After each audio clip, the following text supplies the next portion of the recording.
Good evening, everyone, and welcome to the Wednesday, January 17th, 2018 meeting of the Ann Arbor City Planning Commission. Commission public meetings are usually held the first and third Tuesdays of the month. This is an exception due to Martin Luther King Day holiday.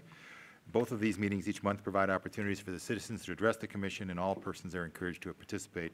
Citizens requiring translation or sign language services or other reasonable accommodations may contact the clerk's office at 734-794-6140 or by written request and mail delivered to City Clerk's office or by email at cityclerk@a2gov.org. A request should be received at least 2 business days in advance of the meeting. Commission packets and agendas are also available from the Legislative Information Center on the City Clerk's webpage or on the first floor of City Hall on the Friday before the meetings. We'll start with a call to order, and now a roll call. You have the Commissioner Gibb Randall? Present. Commissioner Briggs? Here. Commissioner Trudeau? Here. Commissioner Mills? Here. Commissioner Klein? present. Commissioner Woods? Here. Commissioner Milstein? Here. Commissioner Ackerman? Here. We have a quorum. Nicely done. Next item up is the approval of our agenda. Can I have a commissioner move that? Commissioner Mills, and seconded by Commissioner Gibb Randall. Any discussion on the agenda? Seeing none, all in favor of the agenda as printed, please say yes. Yes. Yes, it seems to be everyone. Our next item, introductions. We don't have any this evening, so we'll go on to minutes of the previous meeting. And we have, if this is correct, minutes from July 5th, 2017. If anyone can remember back that far what they said, you get extra points. Any corrections or discussion about these minutes? None? All in favor of the minutes as included, please say yes. Yes. Yes. I think that's everyone again. Thank you. Our next item 6 are reports from administration, council, planning manager, officers, committees, and written communications. And as always, whenever Commissioner Ackerman is with us, we start with City Council. Thank you. It has been a quiet year in all things land use, also a short year. We've only voted on one issue directly pertaining to, actually, I'll say 3. First is council voted at the first reading of the ground-mounted solar ordinance last night to adopt the ordinance as the Planning Commission presented without the inclusion of front yard solar.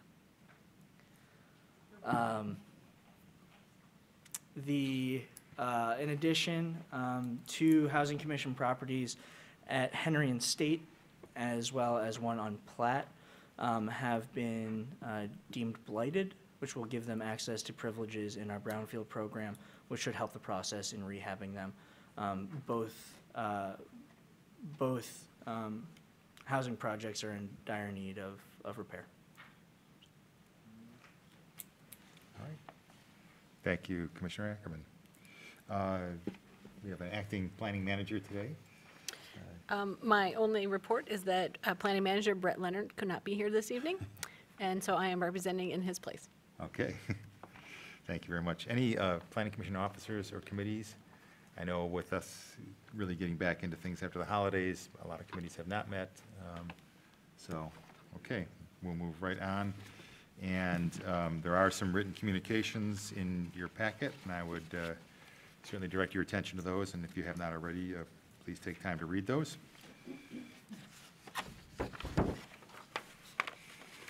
Our next item is audience participation. This is an opportunity for members of the audience to address the commission for up to 3 minutes each on any item that's not on our public hearing agenda this evening. So the items that you cannot speak about are the Unified Development Code, which has been carried over from the last meeting in December, and the 2 special exception uses that are listed. Other than that, you may speak about any other topic. So if there's anyone who would like to address the commission at this time, please come up to the podium and state your name and address for the record.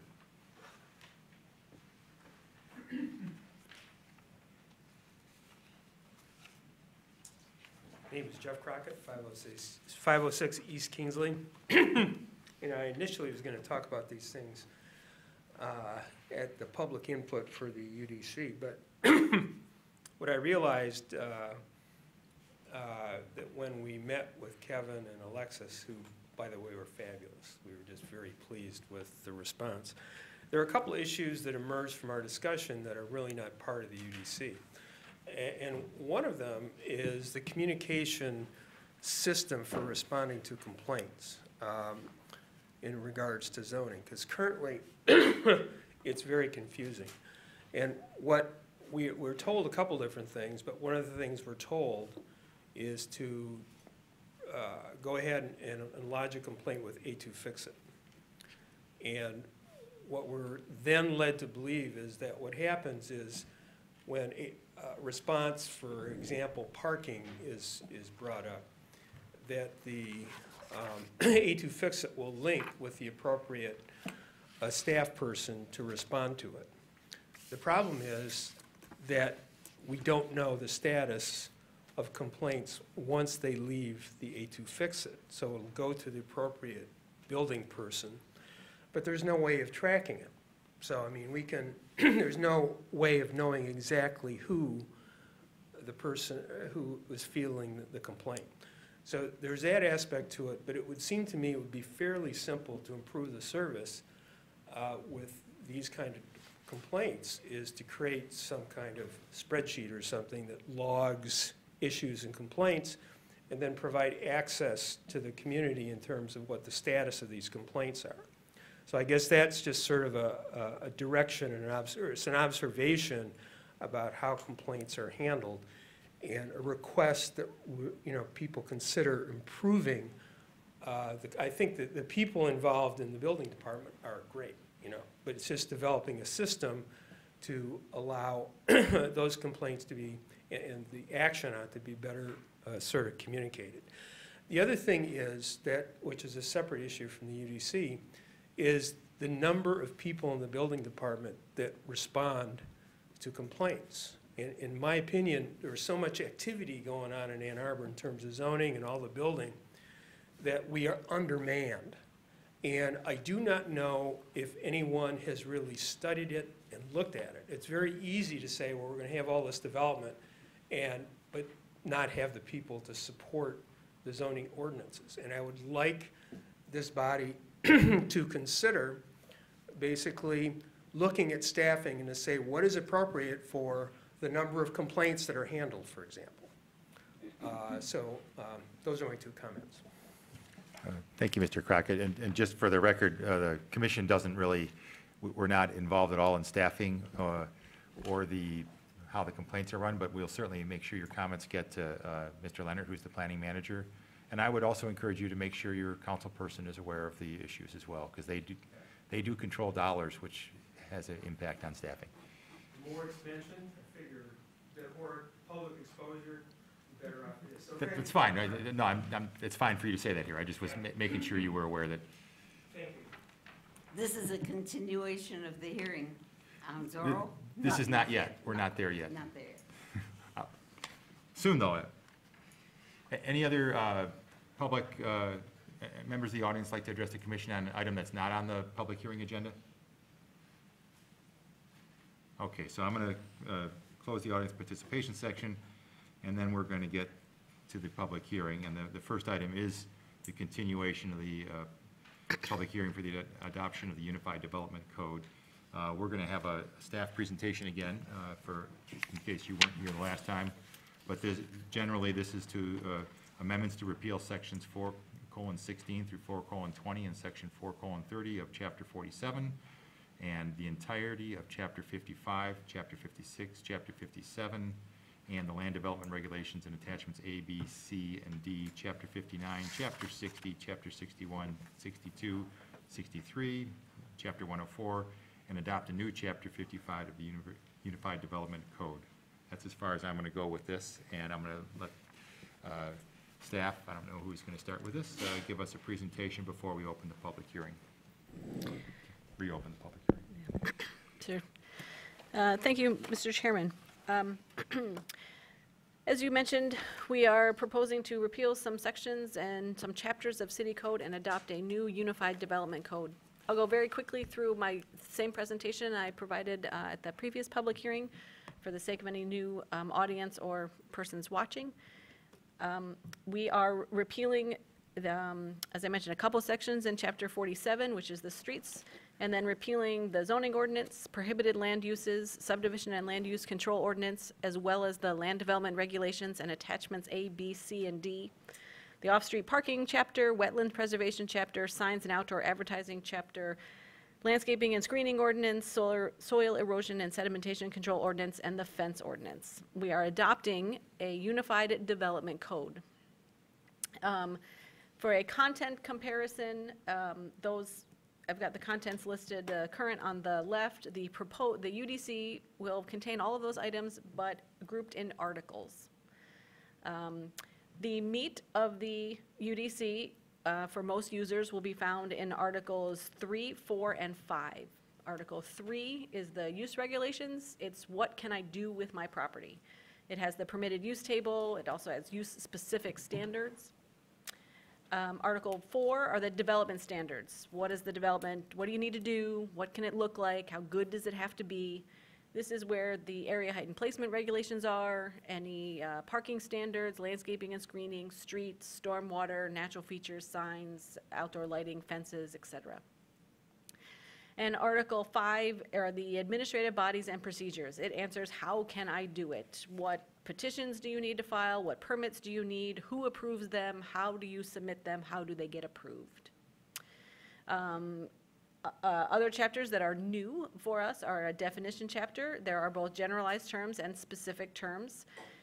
Each use is defined, and we've also added some graphics to illustrate what we are talking about. As you know, a lot of times picture says 1,000 words. The document has 1,000 words, but it also has some pictures to help out. Some of the new features, it's obviously a single chapter format. This may not sound big, but this is fairly big. When you go to MuniCode, in one spot, you will find all of the development regulations. A lot of people assume that all of our regulations are in the zoning ordinance, but they're not. We have a use table. Do I have a thing? No. A use table, that is huge for us. You can now there is no more flipping back, either literally or figuratively. There is a table where you can identify all the uses that are permitted across the districts, as well as all uses, or what districts allow what uses. There's a comprehensive index, a navigation bar, there's clear section and subsection titles. Defined terms are capitalized throughout the document. This is a precursor to one day having hot links in the document, but for now we have all defined terms capitalized. And as I mentioned, it has some graphics added. We did make some substantive changes. We did our absolute best to keep these to a bare minimum because the purpose was to reorganize the existing content without making substantive changes. But we added a definition for every permitted principle, for every permitted use. By defining the uses, though, that is likely to create some substantive changes because there is no more ambiguity. You meet the definition or you don't. There is no more room for a very creative interpretation. We also defined floor area, and floor area ratio. The definitions of floor and floor area ratio are new, never before. And the definition of floor area is different than it is today. Today we have usable floor area non-residential and usable floor area residential. We have moved to a single definition of floor area regardless of its use, just the definition of floor area, and that would be applicable to any use. The natural features, the guidelines and for protection and mitigation of the natural features were not previously codified. It is a substantive change because we are adding new sections of code. The language is similar, so the practice will be very similar, but it is a substantive change. Nonconformities have been clarified. The current codes just talk about basically two nonconformities, nonconforming lots and nonconforming buildings. It does not, it lumps together buildings and uses. We've separated those out. Site plan submittal requirements have been reworked, as well as the enforcement procedures.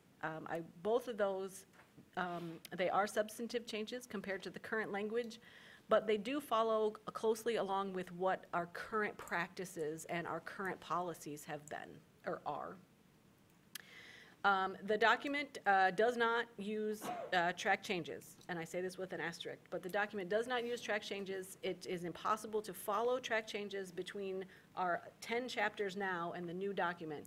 What we have done is use footnotes. The footnotes highlight non-substantive changes. The top box example is a non-substantive changes. The footnote says materials were reorganized for clarity and column titles. That'll explain why the language does not exactly match the current, but the content is the same. It also identifies substantive changes. The middle box identifies a substantive change. For example, this is a new section to clarify legal requirements and current practice. Footnotes also give origin reference. Where does this language come from? Cites the current sections of code. Since our public hearing on January 17th, we've held 2 more office hours. So this resource is a little bit out of date, but it provides dates. Since then, we've held 2 more office hours, so we've done 4 total. In the office hours, we have had, the first 2 had 1 person each. The third office hour had a group of 5. And the last office hour session had no attendees. We've also had an individual appointment with 1 person.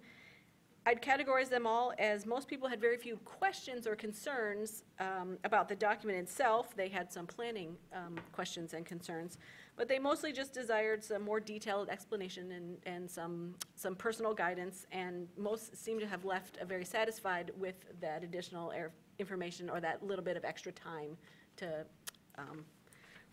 review the materials.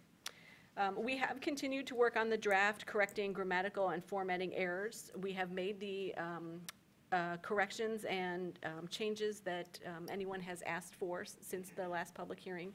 For example, definition of a parking lot, we have revised it to be almost exactly as current. In some of our work, we didn't realize an and switched to an or, and it would have been a substantive change. That was not our intent, so we made that correction. Now the documents do use track changes just to give a hint of where we've made these corrections. But the footnotes still really identify what's really going on. As expected, we've received very few comments in any form, be phone calls, office hours, emails, and so on and so forth. But of the few that we've gotten, 1 item of concern has emerged. It comes from the development community, and it's regarding the proposed definition of floor area. Now, it was our goal from the outset to address the somewhat ambiguous nature of the current definition of floor area. We identified it as an important goal, and we said it would likely be resulting in a substantive change from the current and the most recent interpretation. In 2 different instances, we had in 2009 and 2012, the technical working group and the Ordinance Revisions Committee spent a lot of time discussing the current definitions and what their challenges are and what revisions, if any, should we consider. And we developed a single definition that was applicable to both residential and non-residential and mixed-use buildings. Our proposed definition, we feel, and they felt, was easily defined and described. It's verifiable without the need for additional information or tools, and it results in intuitive floor area ratios. It is a substantive change from the current interpretation in that it does not exclude any spaces whatsoever. What is the current definitions, we currently exclude things that don't have a floor, such as a stairway or elevator and ramp, vertical ducting. And as I said, this is a substantive change. We thought it might be, it is. We have always said we are proposing this substantive change. I think you've all been here as well. The spaces that are presently excluded are arguably not floor area, true, but they do contribute to the mass of a building. But it was the consensus of decision makers to align the community expectations that any space contributing to mass count toward floor area ratio with our definition. But some time has passed since we made this decision, and both the individuals who made up those decision-making bodies and the stakeholders have changed. The commission may want to reaffirm your recommendation for the proposed definition. I would just ask that any discussion of floor area make note of a few things. Mixed-use buildings have always been considered as non-residential buildings for floor area definition. Residential buildings in non-residential districts, say an apartment building in the downtown district or an apartment building in a commercial district or office district, are considered non-residential buildings. And for clarification, residential districts begin with an R, non-residential districts don't. They could be O, C, D, M, so forth. Residential districts are regulated by density. The regulations addressing residential development tend to use dwelling units as the base measurement. Example, lot area per dwelling unit or parking spaces per dwelling unit. And the focus of those regulations is on, those regulations also focus on the use or a function of a building. They call out what to do with principal buildings or accessory buildings. They do not rely heavily on what is the definition of floor area because they're not regulated by floor area. But non-residential districts are regulated by FAR. The regulations addressing non-residential tend to use square feet as the base measurement. Square feet of floor area as a percentage of lot area, that's FAR. Parking spaces per square foot of floor area.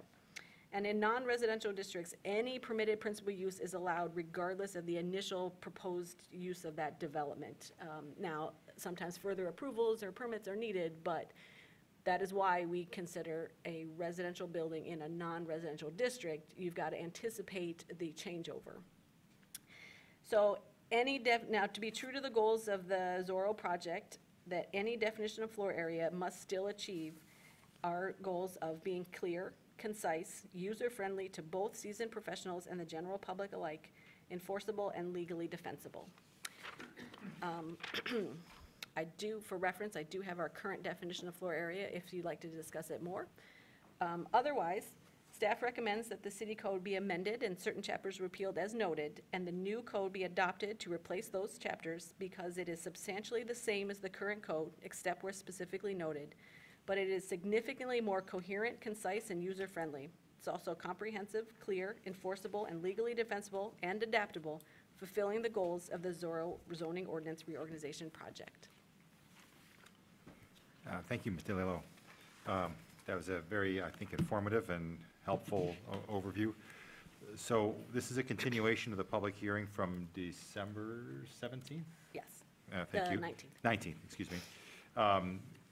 Typically, it falls to the chair to decide whether those who have spoken at the previous meeting may speak again. We had a fairly low attendance at that meeting. I think there were 3 people, perhaps. So I will allow anyone who spoke previously to speak again at this meeting. I do want to note, before we entertain speakers at the podium, that the process that we're going through for this, whether it be this evening or another evening where it passes Planning Commission, that's not the end of the road for the Unified Development Ordinance. In fact, it's just one bump along the way. It goes to City Council after that, which would probably be a month or more delay between those meetings just due to scheduling at the council. And council will have a first reading and second reading, so it will be at 2 meetings at City Council. And then depending on what happens there, if there are modifications made at the council table, it will come back to Planning Commission for review and either ratification or more changes. Ostensibly, it could go back and forth a number of times, but that's not our goal, of course. So I just want to reassure those who are maybe learning more about this evening or in the near past that this is not something that's being done really quickly and it'll be done this evening. There's still time as it goes through the process. With that said, I would like to invite anyone who wants to address the commission to come up to the podium, state your name and address for the record. You may have up to 3 minutes, and I'm looking for the timer. Looks like the timer will be my new iPhone.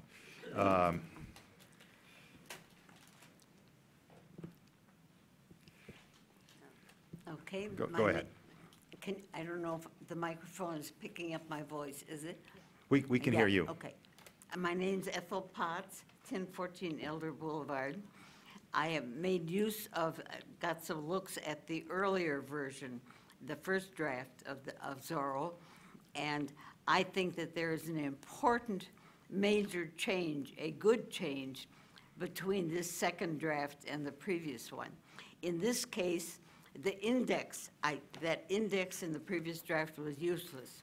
This index is complete and useful. If one gets to the index, listed are all of the locations and page numbers for each issue. Even when say the design review board, it's broken up into 3 sections and spread through the document. Well, those are listed in the index. The same with PUD, is mostly in one location, but site plans is mostly in one location. Some others are split between a number of different pages and locations in the document. So this is now good. We can find what it is we're looking for.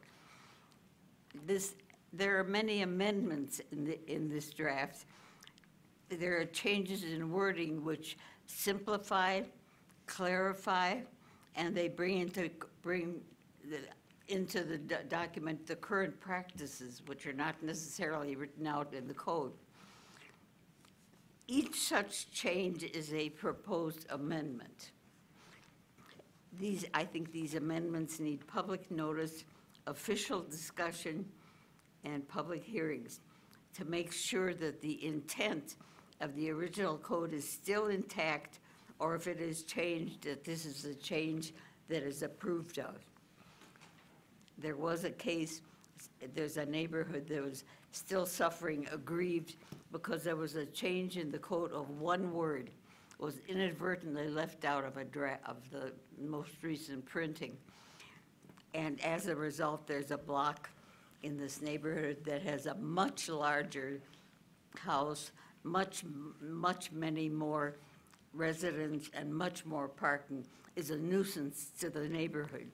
They remember this one word that was not amended into the code. I think reviewing Zorro is a big job for you and for us. I assume that you're going to set up some kind of a working process, maybe divide the thing into 9 divisions, and each of you take one to study and then discuss them at working sessions. If you have working sessions like that, I will be there, hopefully in learning. But before all of this, I hope you will notify the public that this is going on. When you have a public hearing for a major development or something, you have 10, 20, 30 well-informed, really interested citizens come to your public hearings. Your hearings go on for a long time, the same with city council. Thank you. The time is up for, I'm Thank sorry, you. it's not very loud. We don't have our I usual didn't timer. hear anything. I turned the volume up, so hopefully in the future it'll be better.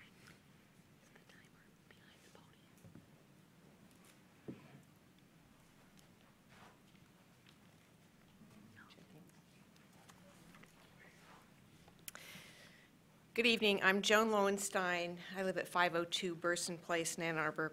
I'm here representing a number of developers with existing or planned projects in the downtown, and I want to address the floor area issue and the proposed UDC. But before doing that, I'd like to point out that Zorro and the UDC were not created in a vacuum. Zoning in our downtown has been an almost 2-decade process. Since the turn of the century, we've had the Downtown Residential Task Force, the Calthorpe Consultation, A2D2, and Connecting William Street. The focus of all these projects has been to increase residential density and spur economic development in order to maintain a vibrant downtown. One area of complexity, as you know from the staff report, is the calculation of floor area ratio. As discussed earlier, the practice has been to exclude from FAR, the FAR calculation, non-habitable spaces such as air shafts, staircases, and elevator shafts. Under the proposed UDC, as was discussed, these non-habitable spaces are not excluded from the definition of floor area and the FAR calculation. And this all appears, as pointed out, in the definitions at the very end. It's not in a separate part of the code. For a very large building, something the size of the Foundry or Landmark, this calculation will not have much effect because the elevator shafts and staircases, et cetera, take up a smaller percentage of the space. But for a building with a small footprint, the kind of building that we all envisioned when we took part in these downtown planning processes, the FAR calculation will make a big difference, erasing 12 to 13% of the habitable space. It discourages developers from constructing that tall, slim building that we all want. It means that a building on a small footprint could lose 9 or 10 units, almost a whole floor. That means there'll be fewer people, less density, and a higher cost per unit. Practically speaking, the cost to build in the D1 or D2 districts are mostly fixed infrastructure costs. If there are more units, those costs can be spread out among the apartments. If there are fewer units, the rents are simply higher. This is an easy fix. In adopting the UDC, you can change the floor area and FAR definitions to include or to exclude these vertical conveyances, as is the current practice. Please keep in mind the goals of increasing residential density and affordability. Adoption of the UDC should facilitate these goals and not obstruct them. Thank you.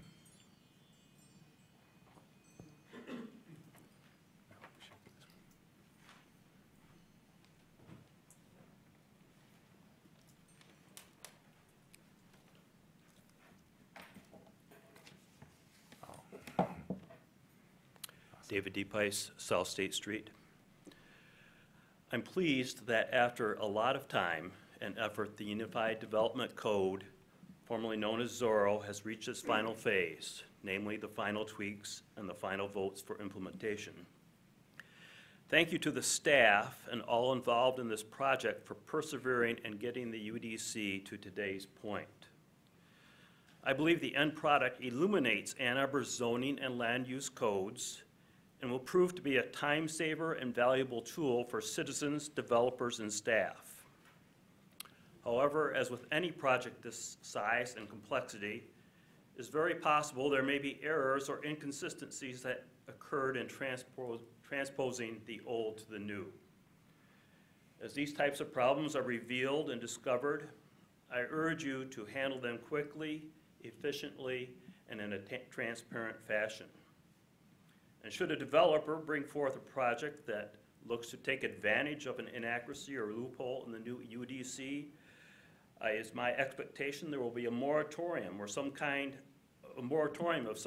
while the discrepancy is reviewed, or perhaps there will be some other type of robust process to remedy such a conflict.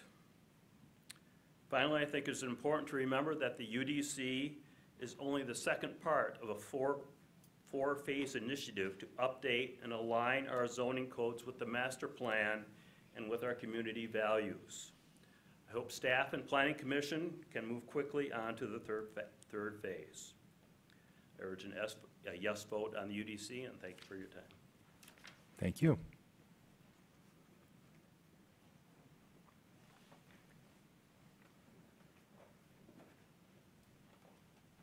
Good evening. My name is Sandra Serini-Elzer. I'm an attorney at Bodman in Ann Arbor, and I'm representing my client, Circa Trova LLC, and its manager, Howard Freyche, who is here with me as well.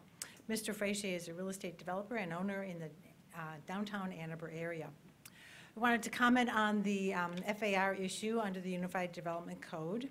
And as you know, the FAR determines the allowable density of the various projects. Under the existing code, the floor area that's counted in determining FAR includes only those areas that are fit for occupation. However, under the new code, the floor area would be measured wall to wall without any exclusions for things like stairways, ramps, escalators, elevator shafts, and other areas that cannot be used for occupation. The new definition will result in an increase in the project's FAR as compared to the old regulations, without any change in the building size or the occupied spaces, and without any offsetting increase in the allowed FAR under the various zoning districts. So the effect is going to be to significantly reduce the square footage that is available for occupancy in any given project under the new ordinance, simply by changing the definition of floor area ratio. So while this can be seen as a simplification of the way to calculate the floor area ratio, it will unfortunately have a severe adverse effect on new developments in especially the downtown area. The resulting reduction in usable floor area for the approved project will result in increased costs for the space that eventually will be passed on to the end user in the form of increased rents or sale price. This is due to, of course, to the fixed cost of constructing the building without having the full value of the usable floor area. Circa Trovo wants to develop a good product at a good price for its tenants and buyers and occupants and provide a good value to the end user. These efforts are going to be significantly hampered by this reduction in the usable square footage.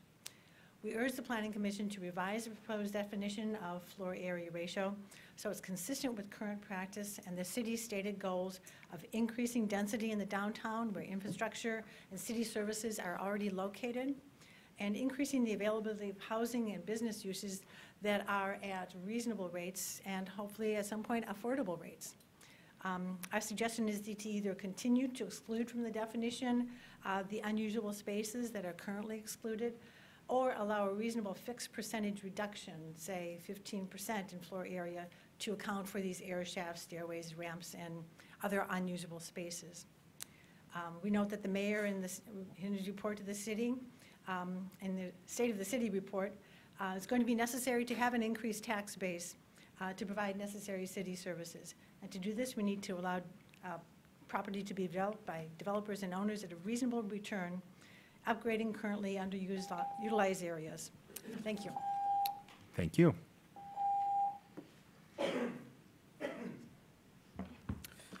Good evening. My name is Sean Havera. I'm with Hughes Properties at 30100 Telegraph Road in Bingham Farms, Michigan. We are a local landowner developer. We're currently the ones that are developing the Collegian North project on South University, as well as we'll be redeveloping several blocks within the South University area. I'm not going to repeat a lot of what the previous speakers spoke about. We completely agree with their arguments that presented forward. What I want to specifically deal with is more the definition that deals with FAR being included below a building. So if you look at what the intent of FAR is which was stated within the report that Ms. DeLeo stated is to control the mass of a building.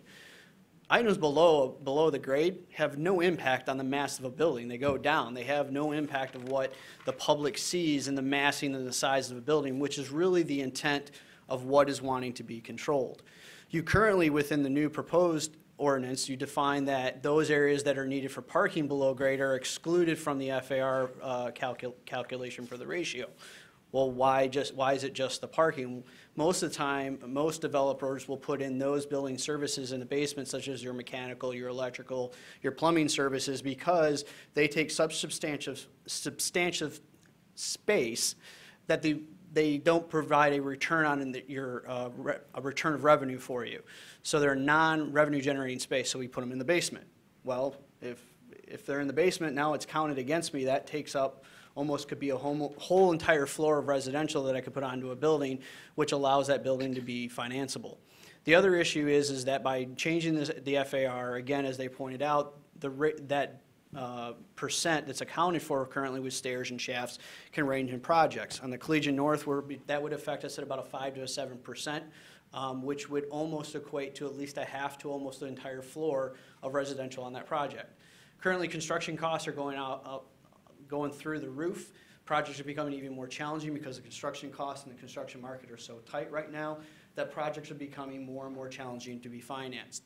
By lessening the size of a building through this change in definition, therefore it makes buildings even more challenging to be financeable in the current markets that are present before us today. Real quick, I did mention this to Alexis in a conversation completely outside of this, but a step 2 prior to this should be to review the stormwater management system. definition in here. It works in a subdivision type development, but not in an urban development where our vertical permits are held up until that system is put in place, when that system's not going to be used until a roof is on top of the building and we're topped out. So Alexis said that would probably be a phase 2, but I just want to kind of go on that that's something else that probably should be looked at and reworked on. So, thank you. Thank you.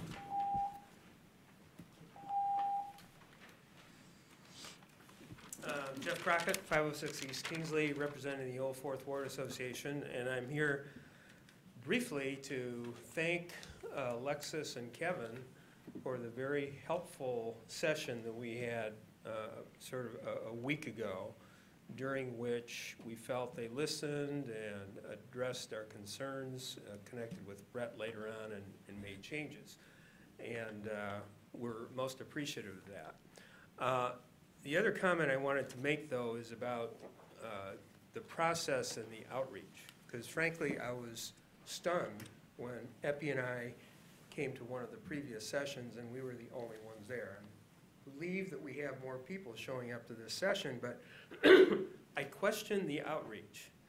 And I'm not sure exactly, I know that people can sign up for email alerts basically through the city to get announcements for meetings. I believe probably you send announcements to heads of associations to do that, which is also good. But the reality is that a lot of information is shared via social media nowadays. And when we were meeting with Alexa and Kevin and Chris, I suggested nextdoor.com. You know, a lot of people are on that in terms of posting information about issues coming up. I mean, the fact that there's been a noticeable absence of architects, you know, appearing in front of these, I mean, there are developers tonight, but I would have expected that a group that would have been extremely interested would have been architects. And we have 2 architects in our association, and three actually, and they only recently, you know, found out about this. So something is not quite right with the outreach. I don't know if connecting with the Realtor Association, or maybe a building or developer group or something earlier in the process, maybe that was done, maybe not. I don't even know if, and I'll have to look into this, whether the city has a Facebook, you know, site or something. And if they don't, maybe that's something that should be considered, because that's how information like this gets shared nowadays. So I guess I would encourage the Planning Commission to look at outreach and come up with some better ways to communicate important sessions such as this. Thank you.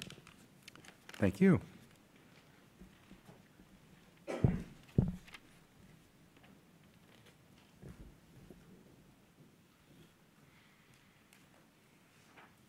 Good evening. My name is Victoria Pebbles, and I actually live just outside the city limits of Ann Arbor.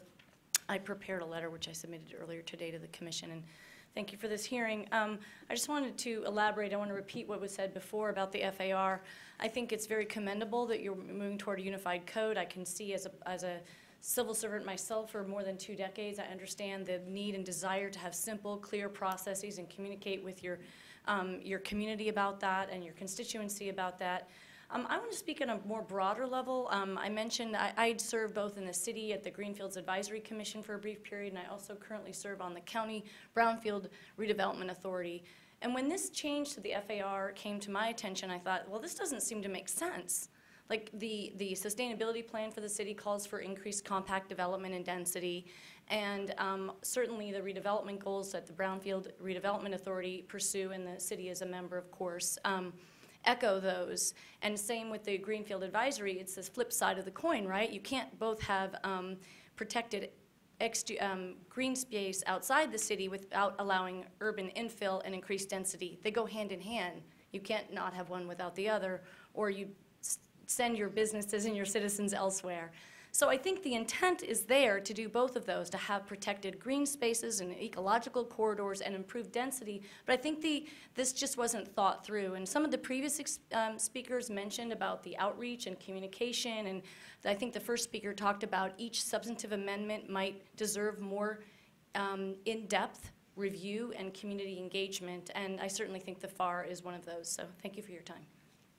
Thank you.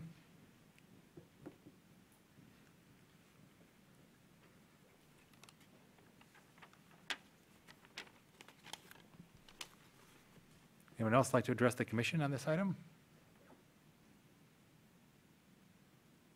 Okay, I'm going to go ahead and close the public hearing and begin by reading the motion, and then we'll have commission discussion.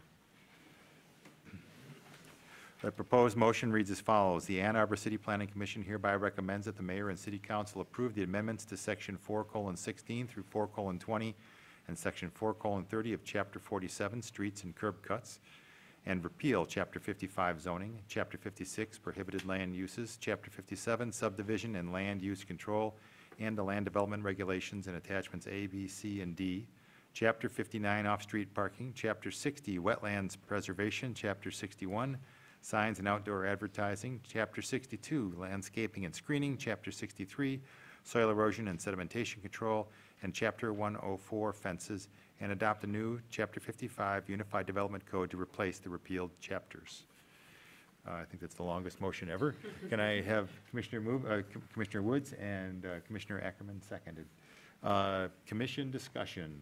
Commissioner Ackerman. Thank you, Mr. Chair. And I think I want to start with echoing the huge thanks that we heard from the community to Mr. McDonald and Ms. DeLeo. This is an incredible burden that you guys carried a very far distance. So thank you. I think we're all going to be grateful when this is done for all of the work you did in the past 10 years. But moving forward, every time that we have to open the zoning ordinance and the unified code, we'll continue to be grateful into the future. So I'll continue to thank you as this process goes forward through all of its stages. May they be few in number, but thank you. I think my last sticking point was around the substantive changes to enforcement. I think I want to put that aside for now. I think I've internally rectified that and can appreciate it. I do want to turn to the substantive changes with regards to floor area.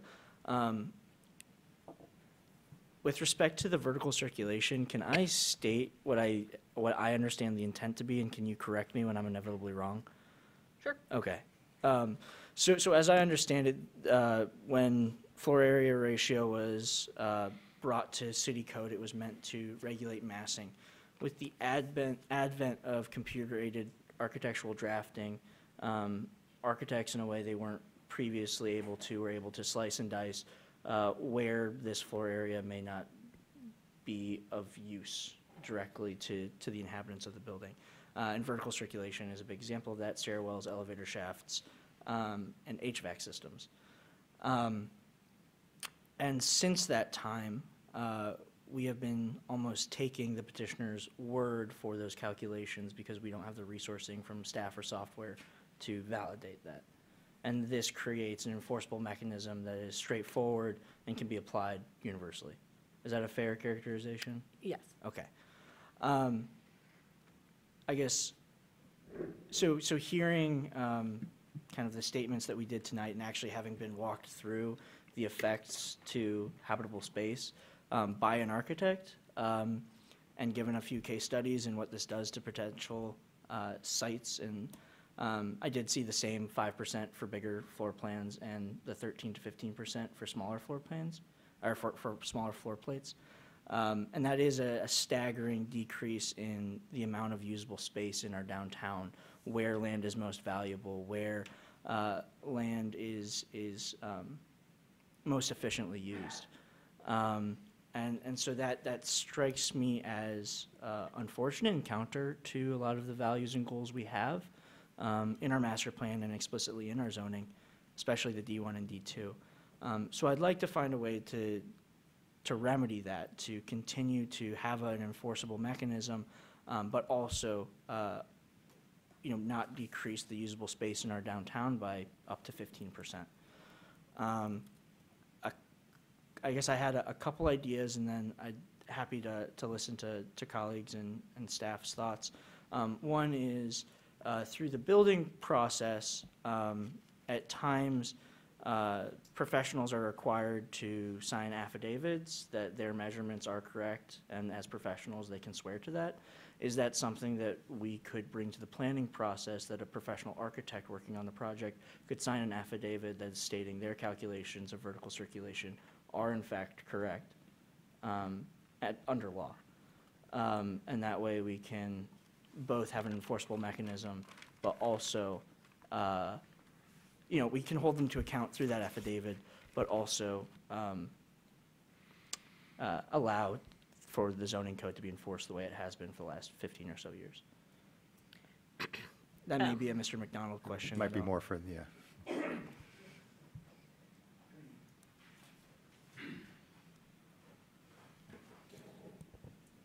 So if the question is whether you could use an affidavit to, I'll say, add some clarity to that process, sure, we could use that as a mechanism. Yeah. I guess I will comment that as part of that, as part of whatever this discussion leads to, part of the issue, I think, underlying this, if I can expand a little bit, is just sort of the lack of clarity in the definition that we have. And it's been, the staff has for a long time had a calculation or an interpretation, rather, of what the code is, because it's not clear exactly what exactly is included and what should be excluded. And so I think over some time there's been some ambiguity in that, in what's said. And so the intent here was simply to provide some clarity, but certainly that's, as you know, is not a legal issue. It's simply a policy issue of what you want to include. So I think any change we'd want to make, including adding that, we'd also want to be very specific about what is included and what is excluded. Because even once you get into vertical elements, there's probably some argument over what we're including and what we're not including in terms of shafting, stairwells, elevators, and other things. And I'm sure some people have broadened that over time, and you'd want to kind of make that very clear and then enforce it via affidavit or our regular process. Great. I mean, as a starting point, the three I've explicitly heard from a number of people were HVAC systems, so heating, ventilation, and air conditioning, stairwells, and elevator shafts. Those are actually the only three I've heard. And I'm sure the chair has some thoughts on that as well. When you're done, I'll. Yeah, okay. So those are my thoughts there. I'd love to hear colleagues and more staff input. On the below grade piece, this is actually one aspect that I'm not actually sure of the intent of the change. Would you mind explaining a little bit of the background and what staff's goals are in a new definition for below grade usable space? Well, in that regard, we are actually proposing no change.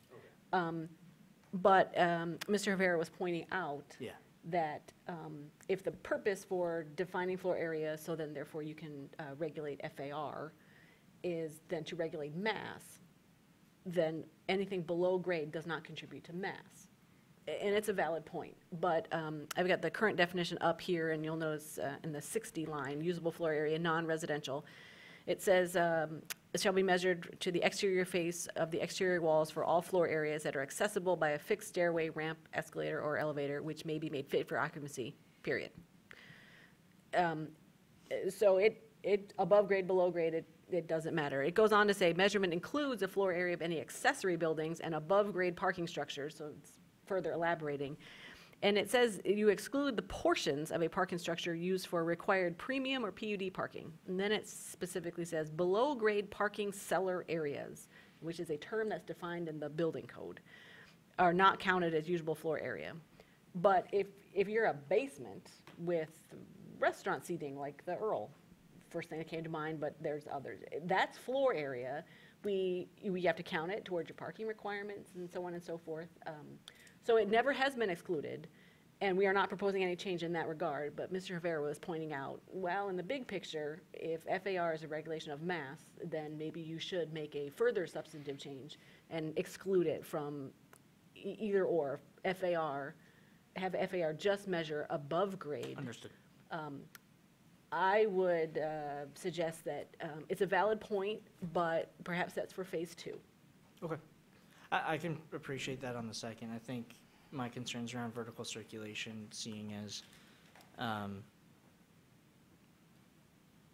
the code has been implemented and enforced, allowing elements of vertical circulation for an extended period of time, and that it does so greatly decrease the amount of usable space in our downtown, that I think I'd want to return to that, but I thank you for the summary of the second piece. I usually would wait and not speak until later, but I think from my experience, I can maybe offer a little bit of context Yeah, that might be helpful for the commission discussion. The floor area and the calculations here probably came about and derived from BOMA standards, Building Operator Managers Association, I think at one point in time. And they have 4 or 5 different ways of calculating floor area for different types of buildings. And they have leasable space, they have usable space, they have gross floor area, they have net floor area. And over time, what happens is those things kind of get confused. In some of those cases, you're allowed to take the shafts out of things. In some of those instances, you're not. In some areas, you're allowed to take things like toilet rooms or storage rooms that are not considered usable because they're towards the building. So it adds to the confusion, and probably our definition somewhere kind of came out of that and were modified over time. Certainly the point that some of the speakers made tonight about the impact on floor area, I think is real. Yes, it definitely would decrease the available floor area. What no one did mention is that one of the reasons that they try to define it a little more tightly is because it is possible oftentimes to have 2-story spaces or other types of things that can be converted and then made into floor area, just like a basement could be converted into floor area even if it was unfinished later. And from a zoning perspective, from an egress perspective, parking perspective, the city, I think, probably has to consider those kinds of things in terms of on a big level. That much said, a 2-story space like we have in this room here would be very different from, in practicality, from a building that had an elevator shaft or a required exit stair shaft, not a ceremonial or a monumental stair, but one that's required for egress, which is not going to be able to be removed and allow the building to meet code. And so I think there might be some room there to consider that. But I would argue that it would be best to keep our some simple form of calculating it. The BOMA standards get into things like, depending on what the level of your glass is above floor line, whether you get to measure it at the center line of glass or the edge of the wall or the front side of the wall. And it does get confusing, and I think it's difficult to kind of keep score on those things. So I think that's a little bit of context on that. I think that helps. As far as the mechanical space goes, I don't think that's a valid argument for most residential buildings. They're not running mechanical systems in big shafts in most buildings. They're within the units. There might be one duct shaft that's going to serve a corridor system, but they generally are not large duct shafts running up and down a building. You might see that in a commercial building, and so there it might be more of an argument.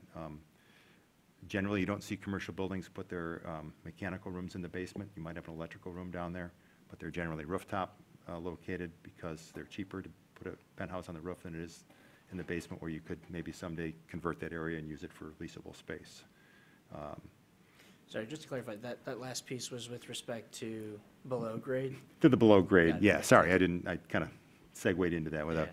So, I mean, I don't know that all these things are as, are as dire as Sure. maybe it might paint the picture. But I certainly think there is a argument to be made for some of the structural elements of the vertical elements of the building that cannot change, having a real impact on the amount of floor area that can be put in the building and having a domino effect in terms of economic impact. As always, appreciate the expertise. Commissioner Gibrandal. It seems that part of the whole reason of doing Zorro was to try to change as little as possible, but just change the form. And it seems to me that this complicates things by clarifying and simplifying, that maybe this should be a future phase, this whole reorganization of floor area. Just because I know that you're trying to simplify and clarify as you go along, but it seems like this brings up I think a real issue to think deeply about, and I may have just been dreaming. I don't really remember this coming so clearly all the way along as we've been looking at this, and correct me if I'm wrong, but this is kind of the first time this is really coming up, and we've looked at this a few times, and I think that it really does merit some thinking. And so I just wonder if it'd be cleaner to just keep it the way it is, and then keep this definition the way that it is in the old code, bring it in, but then as a phase 2, as part of the other phase 2 kind of changes, substantive changes, that it gets taken care of then, rather than now, where we're just trying to kind of reorganize and put things in different places and make sure that it's more integrated, rather than changing the actual code itself. I think that's probably worthy of commission discussion. You're not at this point making a motion? No, Okay. but I'm just bringing it up. Okay. I'd certainly be interested in people's feedback. Yes, Commissioner Briggs. Yeah. So I think what Shannon just said makes some sense. It does seem to be a fairly substantive change. My only exposure to it, where we've been able to think about it a little bit, really has been at our last working session around the Hoover Building. And despite the concerns that were sort of raised here tonight about the impact, what I saw was when a developer actually had to go through the process and take a look at it, we actually ended up with a building that seemed to meet our community goals, at least in this development, a lot better. It didn't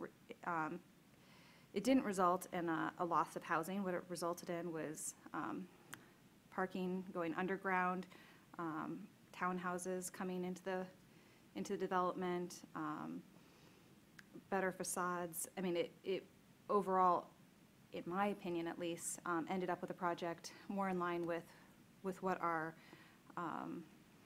sort of vision has been in terms, and the sort of public input that I continue to hear over and over and over again. So I'm not sure what the process is that led into this. I would certainly be willing to continue to support staff's recommendation for this change, but maybe we need a little bit more background on why we're at this point, because I think it does feel substantive, and it does seem like maybe we need more debate on this. But I personally have appreciated so. All right. Yeah, thank you. Commissioner Trudeau and then Commissioner Wills. Yeah, so I didn't catch this either, so I don't know if this had come up before, but this is the first I'm seeing, and in the current UDC, it just says new definition, so in the footnote, so it didn't jump out as a flag to me as something to dig into in terms of this change of definition on floor area. So this today is when I started reading the letters that came in, was the first I started to think about it. So, and it does definitely seem like a substantive change, and given that the goal of this project is not to change things as much as possible, it definitely feels like changing this definition feels significant, versus, say, the changes we made to enforcement, which were substantive, but were essentially bringing things more into alignment with how we do things and making things sane, which I appreciate, and they seemed reasonable to me. This seems like it could have a huge impact in what we're seeing, and that gives me cause for concern. So I'd be inclined to support giving ourselves some time to actually think about how we want to approach this, rather than just make a relatively large change just by changing the definition. It just seems a little bit orthogonal. Okay, thank you. Commissioner Mills. So at the working session, when it was presented to us as an ordinance change, the new ordinance, when we were discussing the Hoover Building, I was confused because, again, I have not only sat on the commission, but in the Ordinance Revisions Committee, where we have seen drafts of this for a couple years. And so we've discussed it a lot. I thought, I don't know what we're talking about. And seeing Alexis's presentation tonight reminded me, this has been brought to our attention, that there are a handful of things, and Ken's recounting of some of the rationale for why you might want to count the second story of a, you know, of a foyer or something, makes a whole lot of sense. I think that in the past, some of the other substantive changes that had been in there that we discussed with staff were things that maybe where the rationale was, it was clear to understand, like, yes, this is a substantive change and we don't want to have this particular substantive change. I think this is probably the last of those things, and I think until recently I just hadn't realized the pros and cons of this, right? I think that that clearly people, in talking about density and what this means downtown, had made really good points.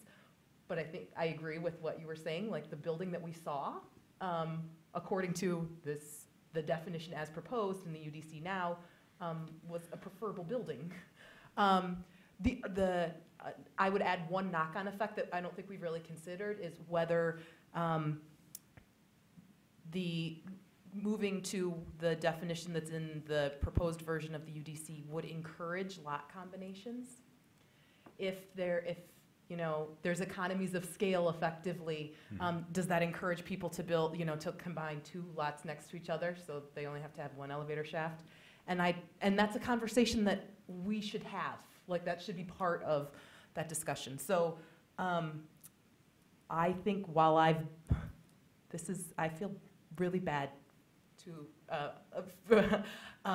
because I've been one of the advisors, right, at sitting on ORC to say, like, oh, yes, this is the right thing, bring this forward. I think that this is more of a substantive change than what we wanted to bite off in 1.0, in UDC 1.0, and I think this may be a 2.0. And so I think I would support the idea of maybe keeping the definition as is currently practiced, and then in that short list of things for the next version. So I think my question to staff in this is, do we have an option for altering a definition that would allow us to move the UDC forward, but that has an alternate that retains the current operational definition of FAR? We can amend the motion. Okay. Yeah, you can amend the motion, but I think in order maybe to help your discussion, and then Alexis might want to elaborate on this, but I'm not sure that a direction to keep the existing definition works, quite frankly, because the existing definition is being changed because if the goal of this project is to add clarity, this is the heart of the lack of clarity in our code. Right. It's as simple as that. I would imagine that if we sat down with the developers, representatives who were here, and to find out what they're using in their buildings, it's different. We've kind of started to explore this, but staff has had a consistent understanding of what this means for some time. And so I think that, you know, quite frankly, I think that if anything, the direction to provide a definition that's more consistent with the definition that we have now, or maintains as much as possible the floor area that people are allowed now, it might be better direction than keep what we have. I mean, ultimately, the non-residential, residential, and the way that it's sort of defined doesn't really add the clarity that I think people are looking for. And so I just want to say this, and there's no reason to apologize. This has been a very long process.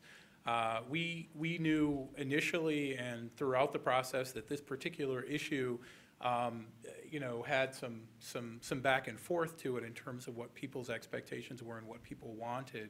And so we simply just look for your direction on how to move. But I do want to make sure to just state that I don't think keeping what we have is the option. Providing some additional clarification of what we have, moving it back towards maybe people's traditional understanding or staff's current reading of that might be better direction, if that makes sense. I think, and yes, I'm sorry that I misspoke there. I think just like in many other aspects of this, codifying what the current interpretation is, how you have been interpreting what is unclear language, I think would be the preference, but effectively not changing how then developer, you know, what it means for what is buildable. Yeah, and I think as part of that, we would want, there would need to be, because I think from a staff consideration, there's two parts of this. There's the actual definition, and I think this gets at what Commissioner Ackerman was talking about earlier, how that's verified, to make sure that that's kind of built into the process, so those two things work, coherently together. I had other things, but that are not FAR, so if we want to, what should I do? Are there other people that want to talk about FAR? How long is your list? Just two. And one's relatively quickly, which is if staff can clarify the concern that was brought up about stormwater management. Because I have no idea I don't understand that. I think it's about sequencing. It is about sequencing. Mr. Rivera brought up the fact that the stormwater management rules, and disclaimer, I will use all layman's terms. But the stormwater management regulations say that the stormwater management system must go in first among the sequence of construction. It is considered a utility, and it goes in first, then you can build the rest of the building. And this works very intuitively if you're building a subdivision, maybe, and it goes first and before all the houses. A lot of downtown projects, not exclusively, but some downtown projects, the stormwater system, it's a tank that's part of the foundation. And so you have a chicken and an egg situation. You have a chicken and egg situation where I can't install the stormwater system first because I need a building permit to do it, but I can't get a building permit until I install the stormwater situation. And that is a black and white reading of the current code. But as I explained, I said, you have a point, but that's more of a 2.0 issue. We have processes available, and every project in the downtown has been able to, or elsewhere, has been able to alter the sequence of construction to take that into account. The stormwater goes in with the foundation, and we've always been able to adjust the sequence of construction to fit the exact specific needs. So I did not feel that that was an issue of a priority one type issue. We have been able to address it all by either revising the sequence of construction to tailor the needs or to address it in a development agreement about what the timing would be. And because we have a process for flexing that already, I didn't think it was a priority one issue. But there is a point that the code we don't necessarily have to do this with a development agreement all the time. The code could be clearer about alternative situations. But we have a process now, but that was the gist of what the issue is. The code says the sequence must be stormwater first, then the rest of the building permits. And then buried somewhere else, it talks about adjusting as necessary to meet practical concerns or something like that. But So just to be clear, that's a problem with current code that is carried forward in UDC, that has not been solved by UDC. Correct. But, so it's it's not making it any worse under the UDC. Correct. Okay. It's Yeah. the same. Perfect. So again, this is one where, it's not perfect, but it's more like, again, not a substantive change, right? And so Yes. this is, I understand now why this would be on the 2.0 list. Right. Got it. The other question that I have is, this is a very long document. You guys have gone over it a lot, but there may be a typo that's still in there. And if the typo does lead to an error, where something is allowed after the passage of the UDC or not disallowed after the passage of the UDC that would not be allowed today, how do we address that? Because the staff is the same, right? You know what's allowed today, and your intention is that the same stuff is going to be allowed a month from now. So how do we address that? And that may be a lawyer question. I don't know. Huh. I think the number one way we would address it is, first of all, I should point out that the planners have been using this document for quite some time. So we will have some operational experience, and that's where some of our internal changes have been coming from. People open up the document and say, that doesn't quite do what we were supposed to do. This has been for quite some time. So all of that is built into the document, but As I think I said during the last session, there's no doubt that in a document of this size, with the amount of changes that have been taken and really the amount of effort to sort of collate all of our different chapters, we're going to find things that need to be corrected. And, you know, I think with anything that comes up, we will have to decide the timing on that correction. Is it immediate? Is it held with other corrections? I think when the City Council's original zoning code, which is the basis of our current code, was passed in 1963, my understanding is it just kept coming and kept coming and kept coming back because of all the changes that were being that were found. No, I don't think we will do that here, but I think you could expect that within 3 to 6 months of it being implemented, we would probably try to do some overall set of changes. But certainly, if there was anything that required some immediate process, we would process immediately, and we would have to address that at the time, I guess, with whatever petitions are pending with whatever means we have. I mean, certainly the city does have the ability to use moratoriums and other things if necessary. But I think that ultimately the footnotes and other things, which I think we've mentioned before, the footnotes themselves won't be part of the code, but they certainly will be kept as part of the document that shows the code. So I think the intent of what we're doing is relatively important as well. And so I think I kind of used this metaphor before, I think with some of the folks from the public who were in our session, that, you know, if we were an airline and we offered people $100 fares to Paris, and we meant to say $1,000 fares, I don't think we're going to allow the $100 fares. It's as simple as that. And we will just have to take whatever legal steps we can and whatever speed we need to make those corrections so that doesn't happen. Okay. Thank you. Commissioner Woods. I wanted to not quite leave the issue of FAR, and one of the things I'm wondering is, I know we've been using a consultant for the last 10 years or however long we've been doing it as well. So I was wondering whether or not staff can give us an idea of what other municipalities do in regards to FAR and how they're defining it. And then also, it was mentioned how FAR has an effect upon density and issues like that. And that's something that's been debated in our city when we look at the green belt and density and those kinds of things. So it's not a set issue, I think, really. I think it's a community value, but we're still struggling with exactly how to get there. But anyway, back to the issue of FAR, would one of you be able to sort of tell us what our contemporaries are doing out there with that? I have done some recent research. I would say that most have a definition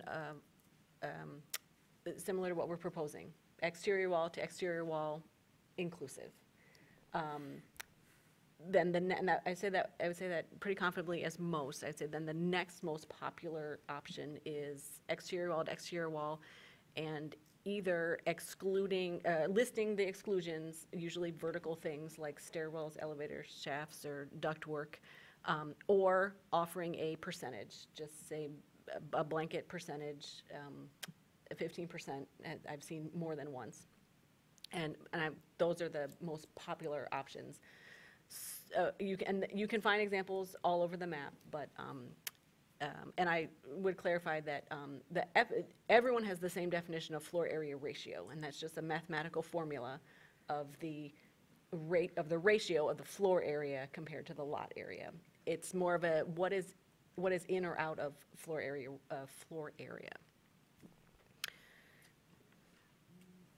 I turned off my mic. Go ahead. And if you could, I would just add, because I did have a conversation with our consultant, Don Elliott, after we saw some of the letters that started to come in, and this has been, again, a long conversation. He did review, and we had long discussions about the nature of what our proposed definition is. But, you know, ultimately, he points out that not every community sort of drives, not every community has density driven so much by floor area ratio as we do in terms of really establishing kind of the massing in a way, and we have that history that we have to kind of take into account as part of that. And I think that's a little bit about what this discussion is about. And so, I think that from, his viewpoint was, yes, this is what we're moving towards is a more modern approach, but he said he didn't want to discount the viewpoint of that people might have, that it's moving away from what they've been allowed to do. And so there may be some differences there, and I think that's really what's being talked about. I would only add that, as I mentioned, our new definition of floor area has always been listed among the first in our substantive changes. But I would also add that this same discussion was had when what should our floor area definition be? And should there be exclusions? I have numerous drafts about include this, exclude that. And this is a very good, robust discussion. We have had this robust discussion.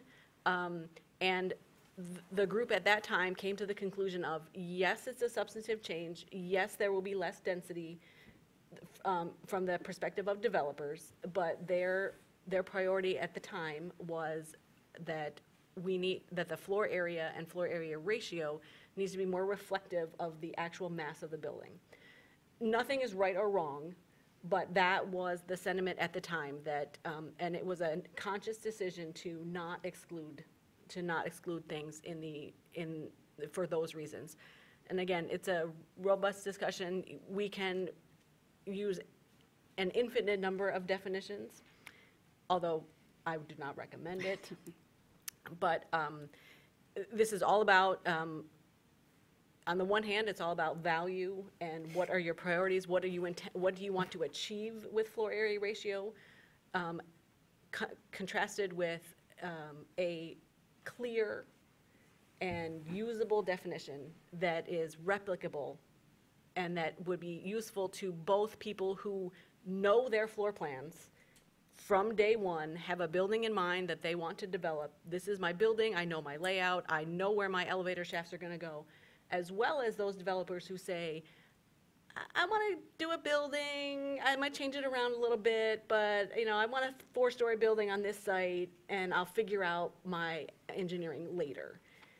So keeping those things in mind as well, this is the definition that we came up with. And again, things change, priorities change, but I'm just further providing background about how we arrived at this point. Thank you. Commissioner Milstein. Thank you. So I have been using Zorro, as I will still call it forever, for the last 2 months of anytime I have conversations with clients that are asking me various questions about what can they do with their properties. And I will tell you that it used to be I think the answer is this, but let me email, and I would pick a random staff person in the planning department, try to make sure that I don't use up my favors, and send an email, and within a couple days I get a response, and I'd call back, and we'd have a pretty firm answer. Well, for the past 2 months I haven't had to do that because I think Zorro has given me some confidence to respond because it's language that I can understand and it's all in one easy spot. So kudos to the staff and for everyone that's been working on it for 10 years to figure this out to make this work. So I think that's all great. The piece about the floor area is that, the definition of floor area, is that just in the last week, I've had clients, developers get in touch with me and ask me questions about it, and I've started reading more into it. And what I've come to learn is due to the increased construction costs that all developers are seeing right now, and I'm not talking about, thousands, tens of thousands, hundreds of thousands of dollars in development costs have gone through the roof, that some buildings, based on our new document that we are about to approve, would not happen. Financing would not work. Financially, these buildings wouldn't work.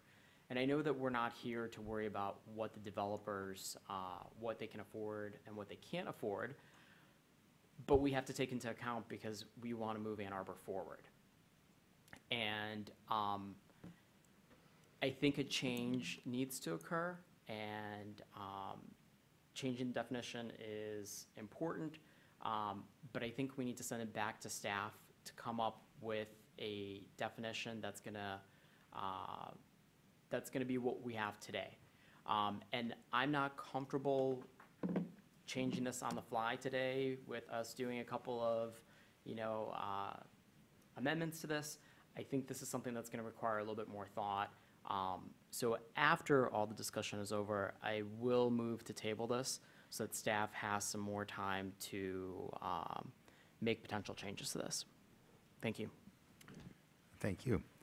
I want to also thank Mr. McDonald and Ms. DeLeo for all the work over months and years getting us to this point. And your ability actually to keep coming back and making improvements to it has been tremendous. I have a question. From what I understand, that the definition that's on the screen, that is the current code definition, is in practice interpreted differently than what might be here. Is that a fair statement from? Maybe, or maybe not. Sometimes? I would say that staff have been consistent for the long term about when you asked, well, what can I count, what can I not count? And I said, you can exclude the things that are literally listed in this definition. I think that there are probably some developers or architects out there whose initial reaction is probably don't ever look up the definition, but use their own assumptions. Mm-hmm.